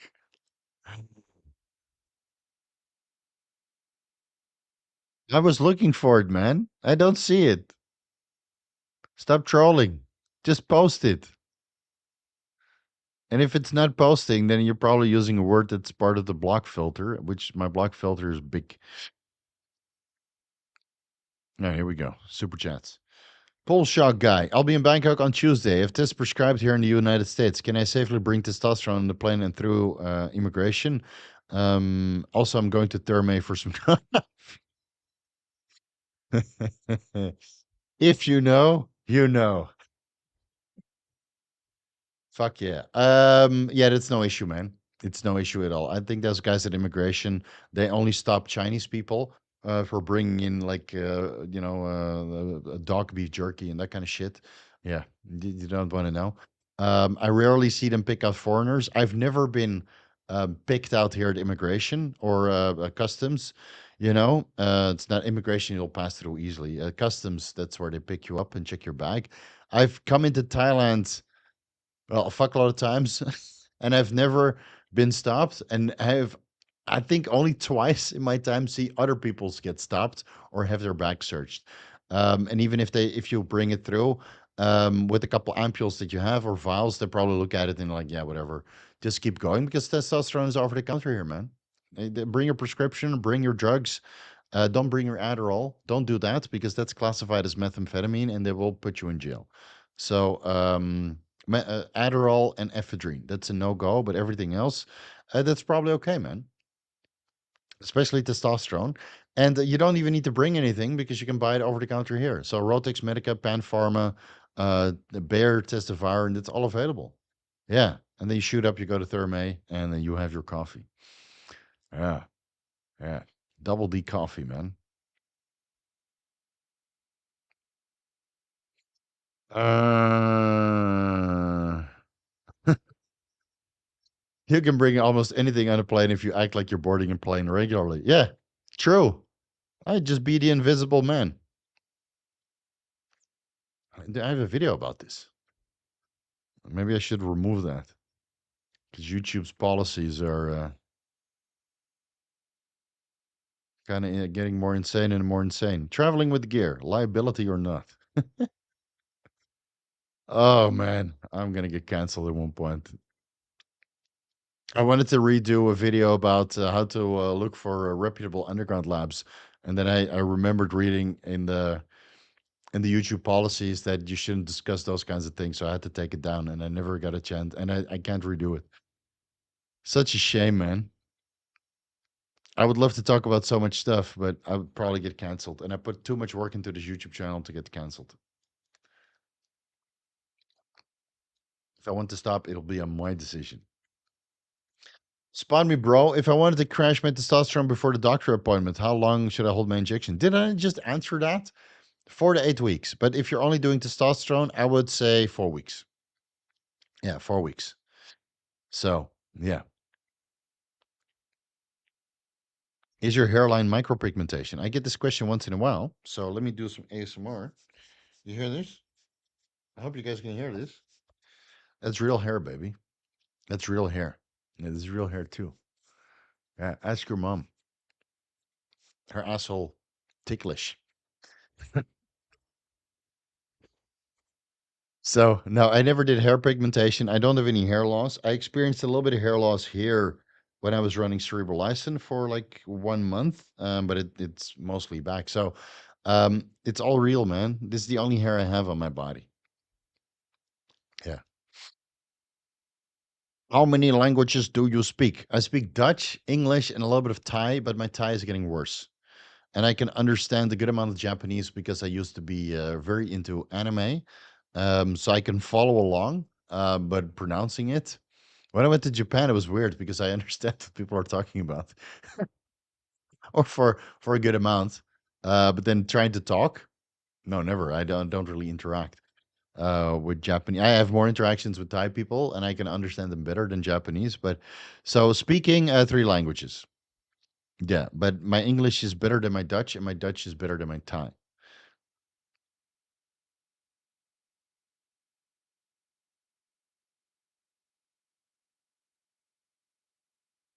Adam House, any tips on treating post-finasteride syndrome? I have a video about that too. Finasteride. I'll link it down below. All right. Save. What anime you watch? Fist of the North Star, Hokuto no Shinken. That was the best. And the old school stuff, that was hand drawn, not CGI. Escaflowne. Man, is AniDB still a thing? AniDB.net. It's still there, dude. What was my username?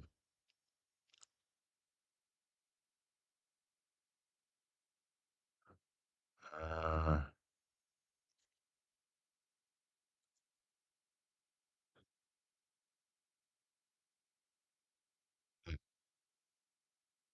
Let me see if my old username still works. No, failed. Too bad. Okay, so I can't remember, man, all the names because it's such a long time ago. I'd have to look into it. Dragon Ball Z, I watched, of course. Um, Man, I watched a lot. Rurouni Kenshin, I watched. That was a great series. Man, all these names I don't know. Lots of man tears at the end of Rurouni Kenshin. Lots of man tears at the end of Hokuto no Shinken too. uh, let's see, Berserk,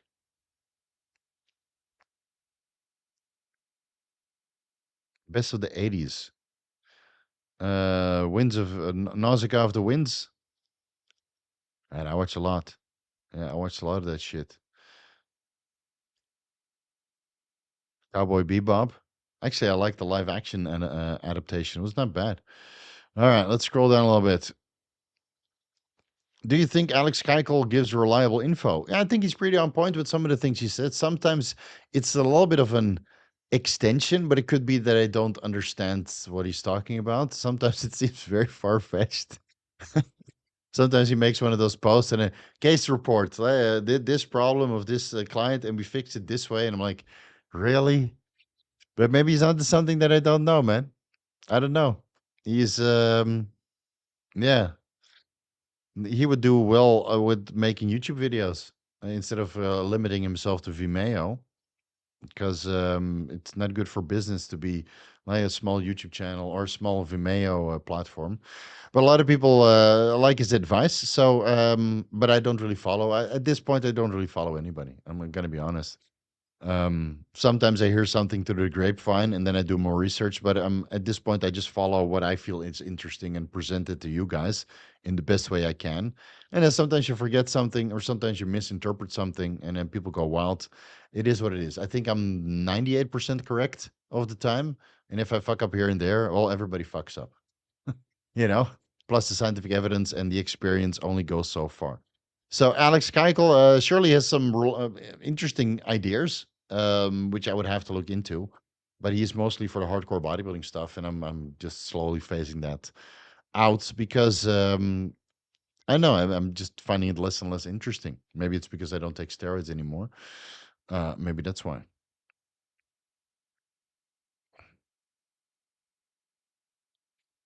What states have you been in? Man, I have to pull up the map because I remember the cities, but not the states. All right, USA.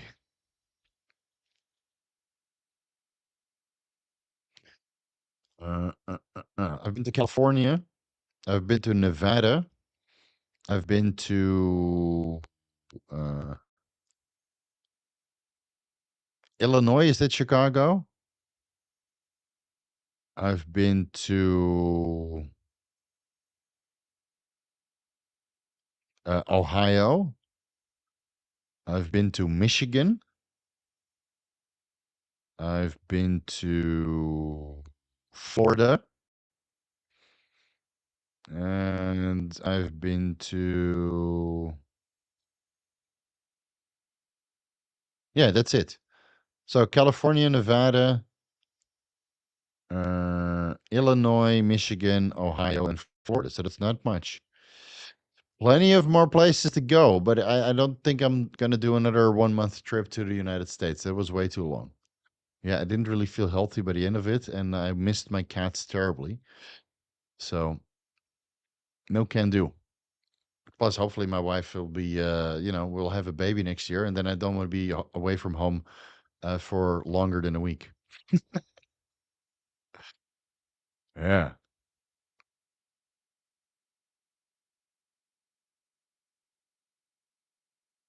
Can I reduce my anxiety picking up girls with fluvoxamine? Also, I'm on 250 milligrams a test. Well, fluvoxamine might also kill your sex drive.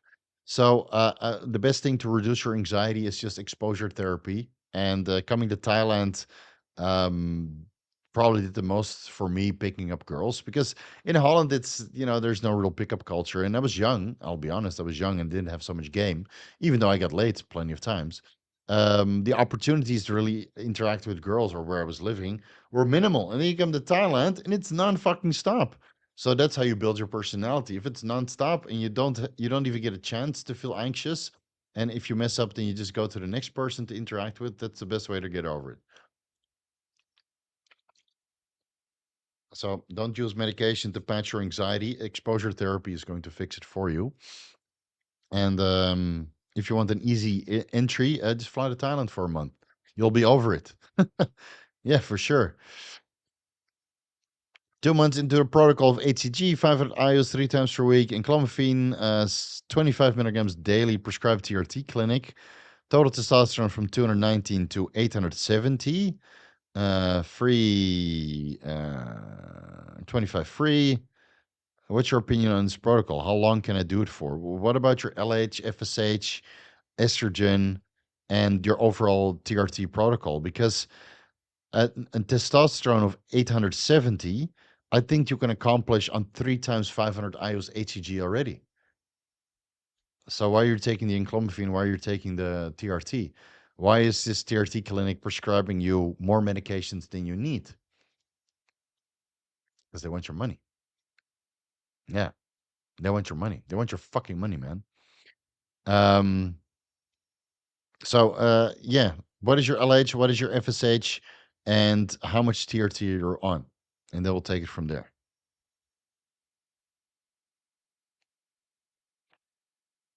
Giorno Giovanni, is Holland a nice country to live in as a bodybuilder?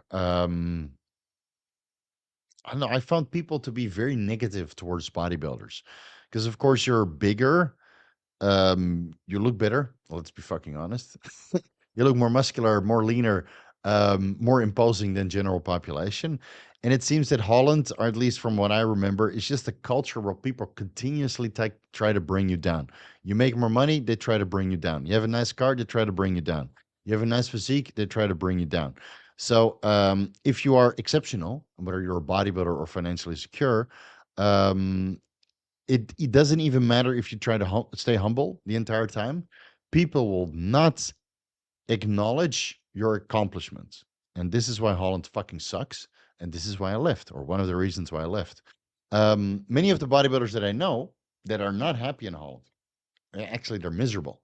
Many of the bodybuilders I know that actually left. They moved to Dubai, they moved to America, they moved somewhere else. I think Wesley Vissers would do very well if he moved somewhere else. But of course, he has a family and he would prefer to stay there. So I'll try to meet up with Wesley when I go to Holland because I'm very, very happy for him that he got two Arnold Classics back to back. And now that he's technically second place in the world, right? Only the one he hasn't beaten is Chris Bumstead, and everybody else that was at the Olympia lineup he has beaten now twice. Well, except for Ramon Dino, and he was pretty off. But let's see. So yeah, from a bodybuilding perspective, I would not be enjoying myself living there.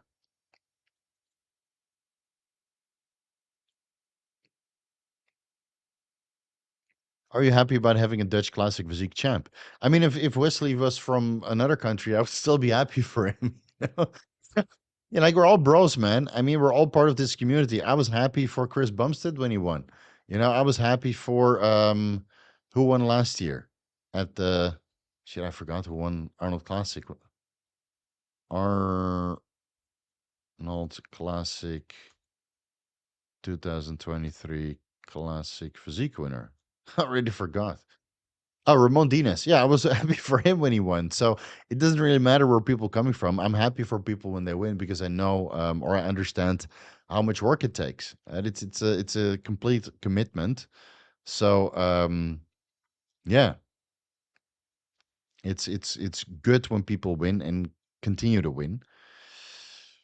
Of course, that's not linear, so you still need to put in the work, and at one point, your physique might go backwards. So as long as I mean, Wesley Visser's physique looks fresh as fuck, right? No bumps, no lumps, no muscle tears, no oily places, no scar tissue. If anybody has a long-lasting career in him, it's Wesley Vissers, and listening to the judges pays off. What about taking physical firefighter exam, lung capacity, cardio, blood pressure, etc., with fire gear on? How much GW? How long before I should start? Um, yeah, watch into the endurance deep dive video series again. Mildronate, hypoxin, Bemetil, amoxapine, methylene blue, cardarine. They will all help with oxygen capacity, prevent hypoxia, and might improve endurance. And blood pressure. I mean, most of these have blood pressure reducing effects. And just fuck, man, get a script for Anavar because if you do get a little bit of a burn here and there, then you already have the Anavar laying around, which is again prescribed in cases of burn victims. So yeah, watch the endurance deep dive videos, guys. It's all there, dude. It's all fucking there.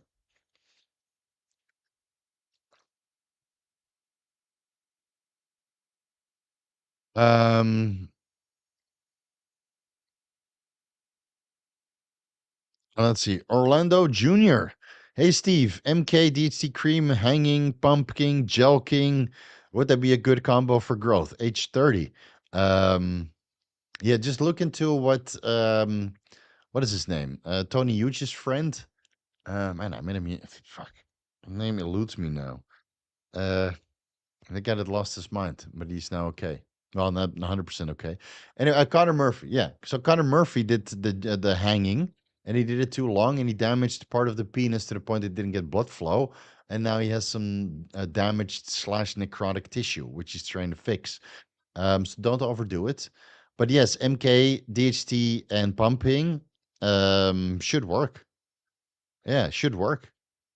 I know even the DHT cream gave me half a centimeter, albeit that it's I think a half a centimeter I had on heavy cycles when my member was engorged the entire night because I was so fucking horny all the time. So um yeah, and again, if you can't grow your penis, just move to Asia where the vaginas are smaller and the women have smaller asses, so you don't need extra 3 inches to plow through the fat. Just saying.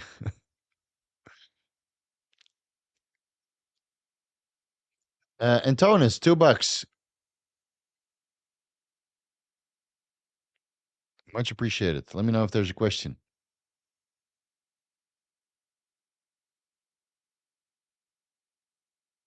Mm, mm, mm, mm. Thoughts on low dose naltrexone? Never really looked into it, so I don't know.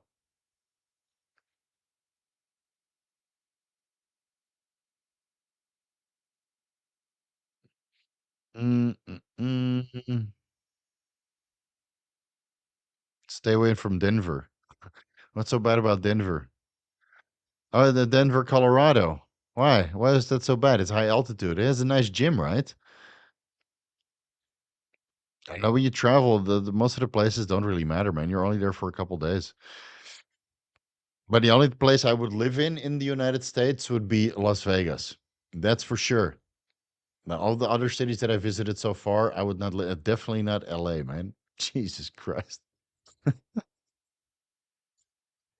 I've been all over. I would rather live in Ulaanbaatar, Mongolia, than live in LA. Huh, shit. Still a fun place though. Yeah, just move to Asia. Yeah, move to Asia. It will solve all your problems, man. All these guys that move to Thailand and they make money online, everybody's infinitely happier, man. Or even moving to Dubai or just getting out of the Western world. It's such drama, dude. Now let's see what happens now with Russia. Because that I mean, what those fucking assassins did in that stadium doesn't look good.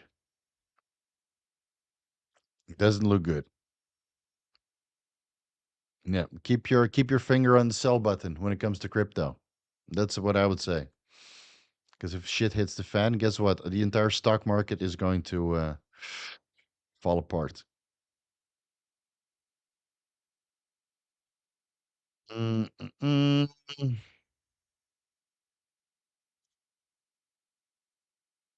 Miami is cool. Yeah, I've heard that. I know a couple cool people in Miami. Neatus from Star Wars Theory went to Miami and a good time. So maybe at one point. But if I go to the US this year, it will just be for the Mr. Olympia and it'll be a week in Vegas and maybe do one or two podcasts, but then I want to go back home. Really. Yeah, short and sweet, hard and deep. That's it. Not too deep. Miami's too deep for me. That's another 12-hour flight. Or not 12 hours, but it's another 7-hour flight from LA, right? So too far, man. How's tax in Thailand? There's no clarity yet. They wanted to add in a new tax this year for all the money that you bring in, but there's no clarity on it. And of course, that's something we're going to feel when some of us are going to have to file their tax reports at 2025, not this year. And it depends on how much money you bring in. Um, yeah, so you bring a little bit of money in and pay a little bit of tax, and the rest, you figure out a way not to pay tax over it. It's a cat and mouse game when it comes to taxes. All the smart people know how to not pay taxes through the legal loopholes, and then if you have to pay tax, you just pay enough to appease the government. Yeah, and you keep the rest for yourself because what's the point?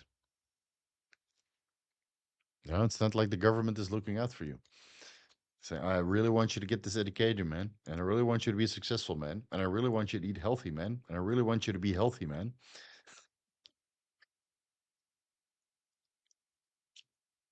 I need my money to take care of myself. Thank you very much. Antonis, I don't see a question. Did I miss any other questions? Here, another one. Where's your question, dude? Just type it out. Or if you're gonna, oh, here it is. Oh no, that's somebody else. And it's an MK677 question. So GTFO, bro. This is for my previous question. Blessed by God. All right, I'm gonna scroll back. Where are we?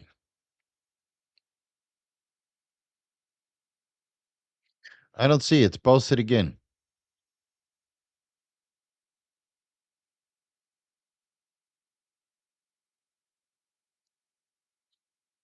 I guess if you post a word that's in the spam filter, then it obviously doesn't go through. So post it again. Antonis, post your question. Streaming account 250 test, 250 primo, 150 mastrone, 70 milligrams Trenbolone. Adjust. I don't know. What does your blood work say? Looks good to me. Looks totally fine to me. Your estradiol might be a little bit low with 400 milligrams of DHT derivatives that are known to suppress your estradiol levels. But all in all, it should be a good cycle to make progress. Yeah. So, what does your blood work say?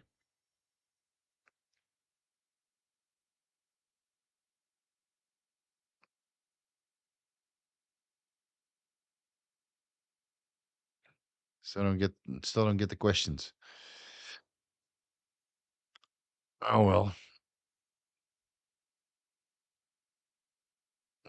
Mm.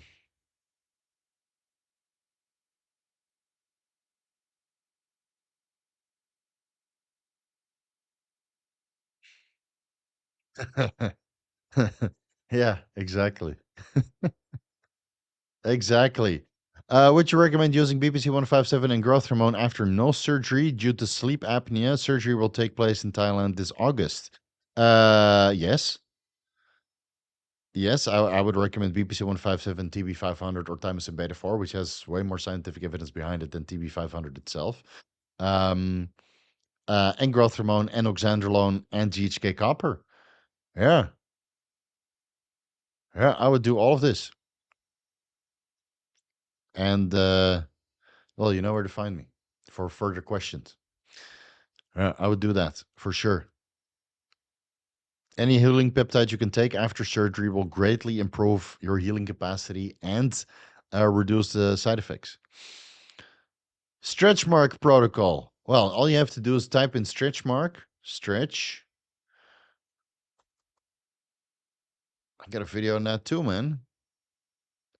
Didn't get any views because World Health Organization restriction probably muted it. But I'll link it down below. I can't remember though, but collagen protein helps a lot with that. I recommended collagen protein to so many people, and none of them really got stretch marks while taking it. And then, of course, the scientific evidence, right? Yeah. What is its name? Henselman will probably quote a study using the abstract saying that collagen protein doesn't work, which is fine. Everybody's free to interpret the scientific evidence. But in this case, I would say that anecdotal experience goes a very long way. I've used collagen protein 40 milligrams or 30 to 40 grams per day for close to a decade now. And guess what? No injuries and no more stretch marks. And my skin looks fucking good. So, yeah, I don't care what the scientific evidence says in this case.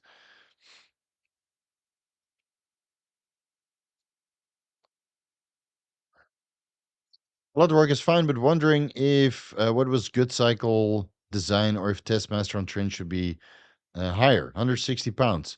Actually, you need to eat more food because this is a cycle I would run when I'm 240 pounds.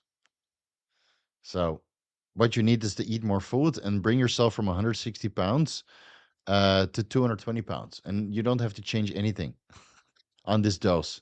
Actually, you can get away with half and still get to 220 pounds just by eating more. Let's see if there's anything interesting up above.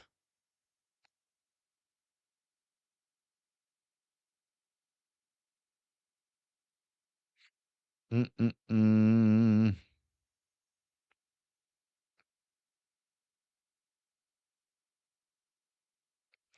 I always forget how much nonsense there is in between the member questions and the super chats. People just talking about it amongst each other.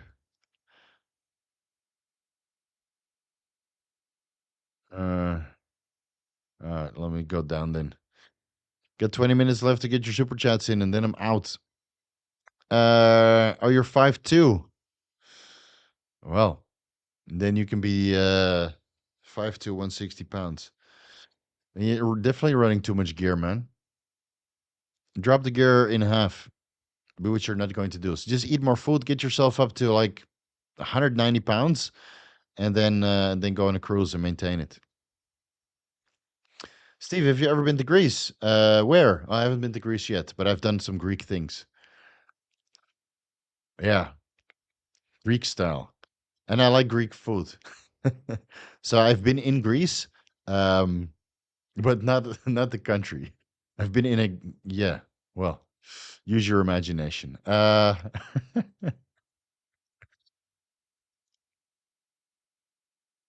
So no, I haven't been there yet. I would love to go. I would love to go to Santorini and take those pictures like everybody else and brag about it on social media. Antonis, my question didn't show up, I think. No, for sure, I didn't see your question. So you need to get creative because probably some of the words that you're using are part of the spam filter, which are there for a reason. So if you're trying to stomp me or ask something stupid, then yeah, shit might happen. Shit will hit the fan. So keep trying. Turned 22 yesterday. Feels so weird when time machines in front of your face and you can't stop it. Time marches. Dude, wait until you're 40, man. Shut up. Adrian Croak can't resist the innuendo. This Aaron Grid doesn't get this yet because he's 22. But once you get older, the sexual innuendo is just nonstop, dude. It's nonstop, and you just start trolling all the girls in the gym because you don't give a fuck, and they all know you're married, and you still troll them the same, like with things that would drive Western women until lawsuits. And here they just laugh about it. They're relaxed. They have fun with it. So this is where all the dad jokes are coming from. I'm surrounded by hot women all day, and they're very receptive to dad jokes. Yeah. Then when I go to the US, I keep my fucking mouth shut because I don't want to get into drama. It's not true. I made a couple pre bad dad jokes around some of the women, and they laugh too. Maybe that's my celebrity status that I can get away with it now. Yeah, but it's not aimed at them. It's just generalized dad jokes. Because I mean, you never know, man. You never know. I'm not even a dad. It's terrible. I'm just practicing.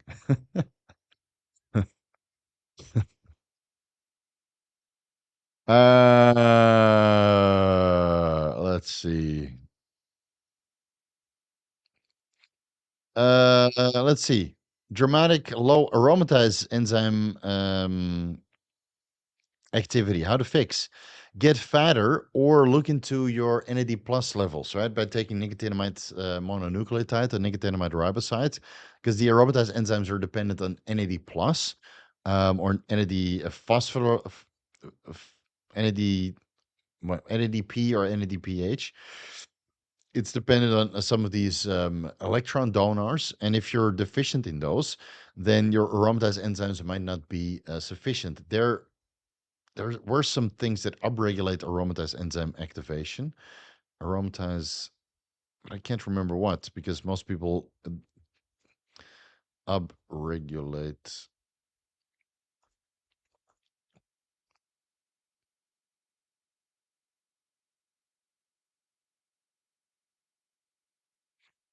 Let's see what upregulates aromatase enzymes. Oh, insulin resistance and diabetes. Is that? Oh, give yourself diabetes. What increases aromatase enzymes? Age, obesity, insulin, gonadotropins, and alcohol. Yeah, alcohol can increase aromatase enzyme activity. So none of these things you would want. Nobody wants age, obesity, high insulin levels, or gonadotropins.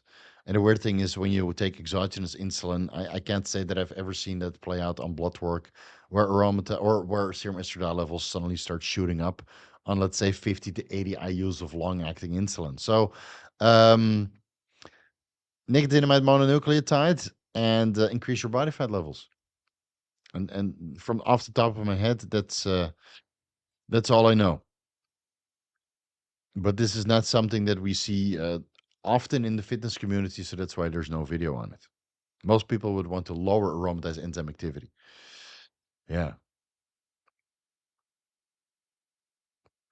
Mm-mm-mm.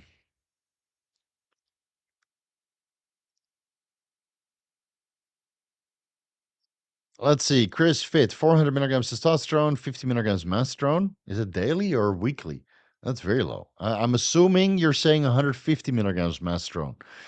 30 milligrams Anavar per day, 10 IU's growth hormone, adjust. Guys, like if you're asking for adjustments like this, give me some additional details. Because all cycles work until it doesn't work. And then it's reason to adjust. So I don't know. I don't know. It's not something I would do. I would do 300 test, 300 primo, and then 25 milligrams of Anavar and 10 IU's of growth, and I'd be perfectly happy. So if you want to adjust something, adjust it to that. Yeah.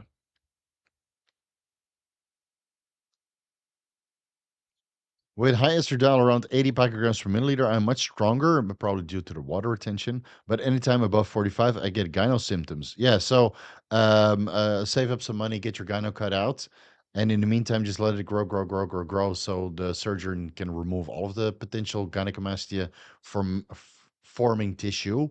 And then when you get it surgically removed, it can not come back, and you can raise your estradiol to 80. Because again, the most issues that people have with high estradiol are either libido related or gynecomastia related. But the gyno you can remove with surgery, and the libido you can improve, with DHEA, Pregnenolone, HCG, oxytocin, Semax, etc., which we'll discuss in the libido video. Yeah, so but if you don't want to do the surgery, then please keep your estradiol 45 and maybe add in a little bit of nandrolone to potentiate some water retention. Of course, you need to use an aromatase inhibitor to keep your serum estradiol levels under control, or a boatload of primo mastrone to keep that under control. And that way, you still get the joint padding and the increase in strength, but not puffy nipples. Right, to the point you have all these girls wanting to suck on them, which is not the end of the world. All right, 15 more minutes, and then I'm out of here.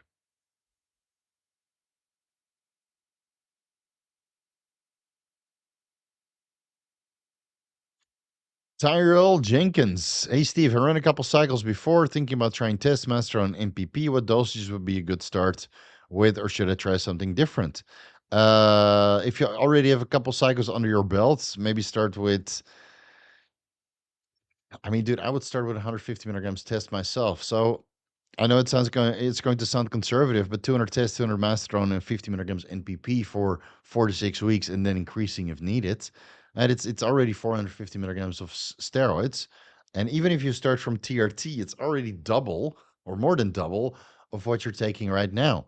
So you know, yeah, 200 tests, 200 masteron, 50 milligrams MPP. And then the next adjustment is like 300 tests, 300 masteron, and maybe 100 NPP. And I don't think you need an aromatase inhibitor. I think you should look nice and lean, but still full and strong. And then at one point, I would replace the masteron with primobolan, and then get additional anabolism, because I do think that masteron is a poor anabolic aid. But some people swear by it. All right, so individual response determines what you're going to run.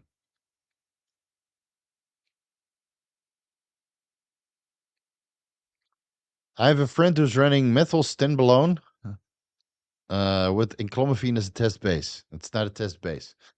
Any words of advice for him? Worried about his cycle design. Um, he'll probably learn the hard way, just like most bodybuilders do. Most bodybuilders only learn through the hard way. So let him make this mistake, and then tell him I told you so, or you told him so, right? Not me. Like people try to reinvent the wheel. People think they are knowledgeable, and it doesn't matter how many times I tell them to keep the basics. People want to experiment, and I get it. I used to want to experiment too, man. I fucking loved experimentation. I tried so many different cocktails and protocols, and now after doing all of that, I can tell you with 100% certainty that the basics still work. And the basics are testosterone, primobolan, anavar, growth hormone, insulin, and IGF-1. And if you can't build a physique on that, then you suck. Then you fucking suck as a bodybuilder. I mean, it's already 6 compounds. So, I think your physique will suck a lot less than doing a cycle of methyl stenbolone and enclomiphene. And of course, your friend doesn't want to inject, so he's not a real man. And why would you want to be friends with boys who are not real men? You're the product of your surroundings, and now one person in your surroundings is doing an oral only cycle. Cut them out. And then when they come crawling back with side effects, you get to tell them, I told you so. You fucking piece of shit. You fucking cockroach piece of shit. Right? And if they don't take you out for drinks and a cigar, you don't take them back. Right? It's not your job to be babysitting. Unless you get paid for it. That's why we have coaching. I'm not on TRT. FSH 6.8. LH is 6.5. Okay, let me scroll back.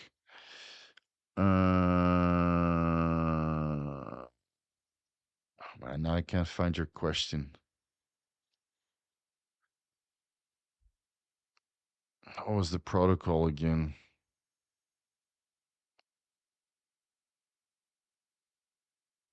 So many questions in the chat, dude. Oh, here it is. Okay, so you got HCG and Enclomiphene prescribed from the TRT clinic. Total testosterone went to 870. And his LH and FSH is... Where is it? Scrolling down again. 6.8 and LH is 6.5. Okay, so it's clearly working. But with an LH of 6.5, I wonder how much of an addition the HCG is making. Now, of course, if you take the enclomiphene out, your FSH and LH will drop down to 0, right? Because HCG by itself is suppressive. I still think that you can get that high of a testosterone on HCG 500 IUs per week. And again, feel free to experiment. I just don't think that enclomiphene is sustainable. But if it works for you and you tested your blood clot or your clotting factors, right, for fibrinogen and factor V Leiden and all these other clotting factors, and it's all normal, then go ahead. Right, the LH and FSH went up, and your testosterone levels almost 4x'd. So it's working. I'm just not sure if it's sustainable.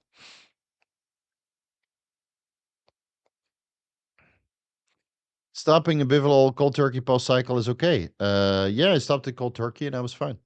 Yeah, I don't think that's an issue. Any experience with GH and gout in clients? No, I've never talked with people who have gout, and otherwise I would just tell them to drink more water.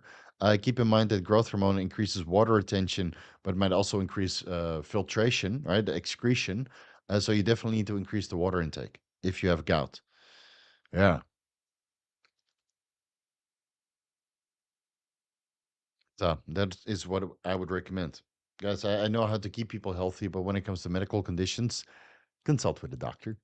Yeah, that is the way to do. Why do so many people say higher, super high primo dosages is necessary and say low dose primo is not worth it and master would be a better option because less is needed? It's a price issue. Now people are just shit bodybuilders. Really? Honestly, dude. Like, oh, you shouldn't shut yourself down for less than 500 milligrams testosterone per week. Okay, dude. Okay. Okay. You should run at least 4 IUs of growth hormone. All right, buddy. You need at least a gram of Primo, or you need at least 700 milligrams of Tren. These people are just terrible bodybuilders. We add the steroids on top of the foundation of training and good nutrition and knowing everything and doing everything right, right? So if you do everything right, you can get greater results from 300 milligrams of Primo, dude, because you're not just running 300 milligrams of Primo, you have 300 milligrams of testosterone to match and maybe something else on top. So on 600 milligrams, you should be able to develop a great fucking physique. I don't understand why people, run such crazy high dosages unless they want to be like 270 pounds. And that's what I tried to get up at. I tried to get up to fucking big levels, and I got as high as 260 pounds. And those dosages were pretty moderate. Also, during the off season, I never really ran high dosages. It was only when I was cutting, to keep the anabolism going.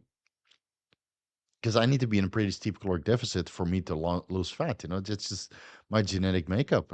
All my family members are chunky as shit, and they have a very adaptive metabolism. Even if I do step tracking and then adding in the fat burns and all that kind of stuff. So, in order to stay full and to have some sort of exercise capacity, I needed to ramp up my dose just to 2 grams, 2.5 grams at times. But in the off season, fuck man, I never really ran much. I just ate food. I just ate. So 250 test, 250 primo. If you can't develop a nice physique on that, reassess your goals, man. Really. And all these people that say that you need higher dosages, they're probably trying to sell you stuff.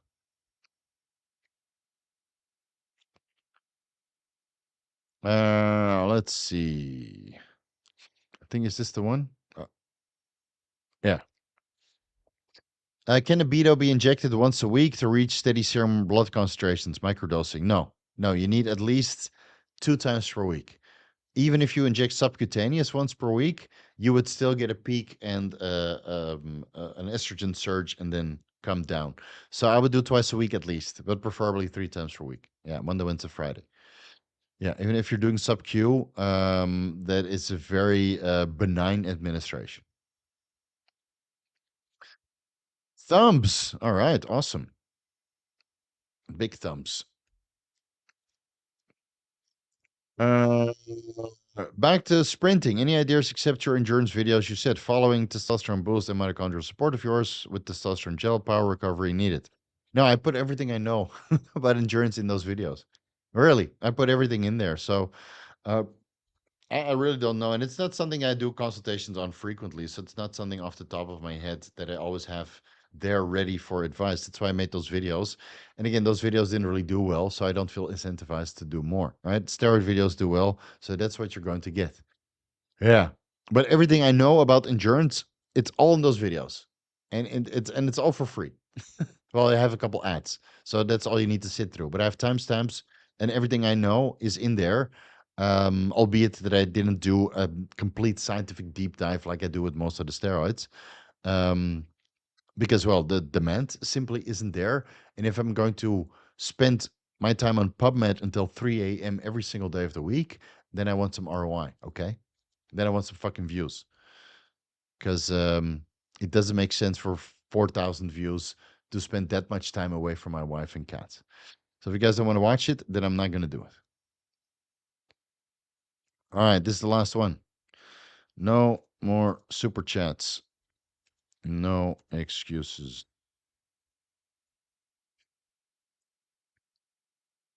All right, it's right here. If you super chat after this, I'm taking your money, but I'm not spending any time. Yeah, too bad. Too bad, dude. I fucking put it. Hello, Steve. I have mild androgen insensitivity syndrome. Because of this, my doctor had me on 250 milligrams testosterone every 2 weeks. Total testosterone levels before and after TRT were 100 or 1400 nanograms per deciliter, and now 1700 something nanograms per deciliter. Should I go to 125 milligrams weekly? I want you to watch the androgen receptor deep dive video, which I linked down below. It's not about your testosterone levels right now. It's about getting the androgen on the androgen receptor and potentiating androgen-mediated gene transcription for all of its beneficial effects. Everything that I know about the androgen receptor is in that deep dive.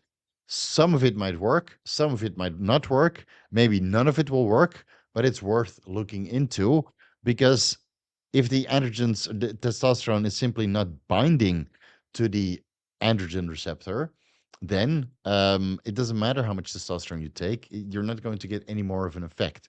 Right? So watch that video. I'm sure everything will be pieced there and maybe run it past your doctor who's prescribing you the testosterone. But if you're doing 250 milligrams testosterone enanthate every 2 weeks, for the sake of serum estradiol levels and overall mood and feeling, based on men who don't have androgen insensitivity syndrome, I would go with 125 milligrams weekly, but preferably 62.5 milligrams Monday, Friday, or at least twice per week. All right. Yeah, you fucking asshole. I'll answer your question. Why my blood pressure comes down only on 50 milligrams metoprolol but nothing changes on 80 milligrams telmisartan and 5 milligrams nebivolol. Well, everybody's different. That's why we have so many different medications. And if it doesn't work on 80 milligrams telmisartan and 5 milligrams nebivolol, but it does work on metoprolol, then go with that. Right? What matters is that your blood pressure is under control. Right? I know some educators have romanticized telmisartan like it's the best thing ever, but if it doesn't work for you, then go with something else.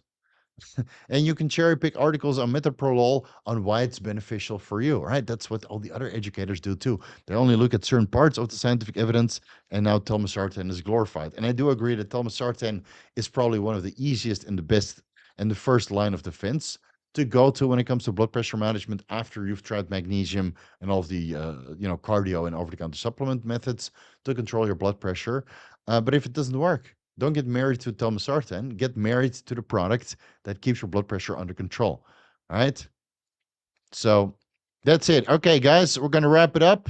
My mouth is dry. I'm out of water. I gotta piss up a storm, and it's been 2.5 hours, and I'm mad tired. And I gotta still put up all the fucking ads. So let's leave it here. Next week will be the drostanolone video, right? Drostanolone deep dive. Fingers crossed we can get it done by Thursday. We'll have the Merrick Health webinar dropping on Monday. Sorry, it took a little while, but it had a lot more editing that I needed to do. And I'll probably get a video out there sooner than later. Let me know down below in the comment section if you would like me to review Dan Duchesne's handbook of, what is it called? Handbook of Steroid, or the Underground Steroid Handbook, or maybe Arthur L. Ray's Becoming a Beast books, because I just started reading through them. And of course, I won't give you the entire book, but a couple highlights would be pretty funny to read. So last super chat, and then I'm really out of here. S225, I remember your username, but fuck you for asking. I want to go to bed. Can enhanced lifters get big legs with very high volume leg press as your primary movement? I'm talking about 12 to 15 sets using different foot positions. Yes, as long as you eat enough and you take enough growth hormone. Good night. See you guys next week. Peace out, guys.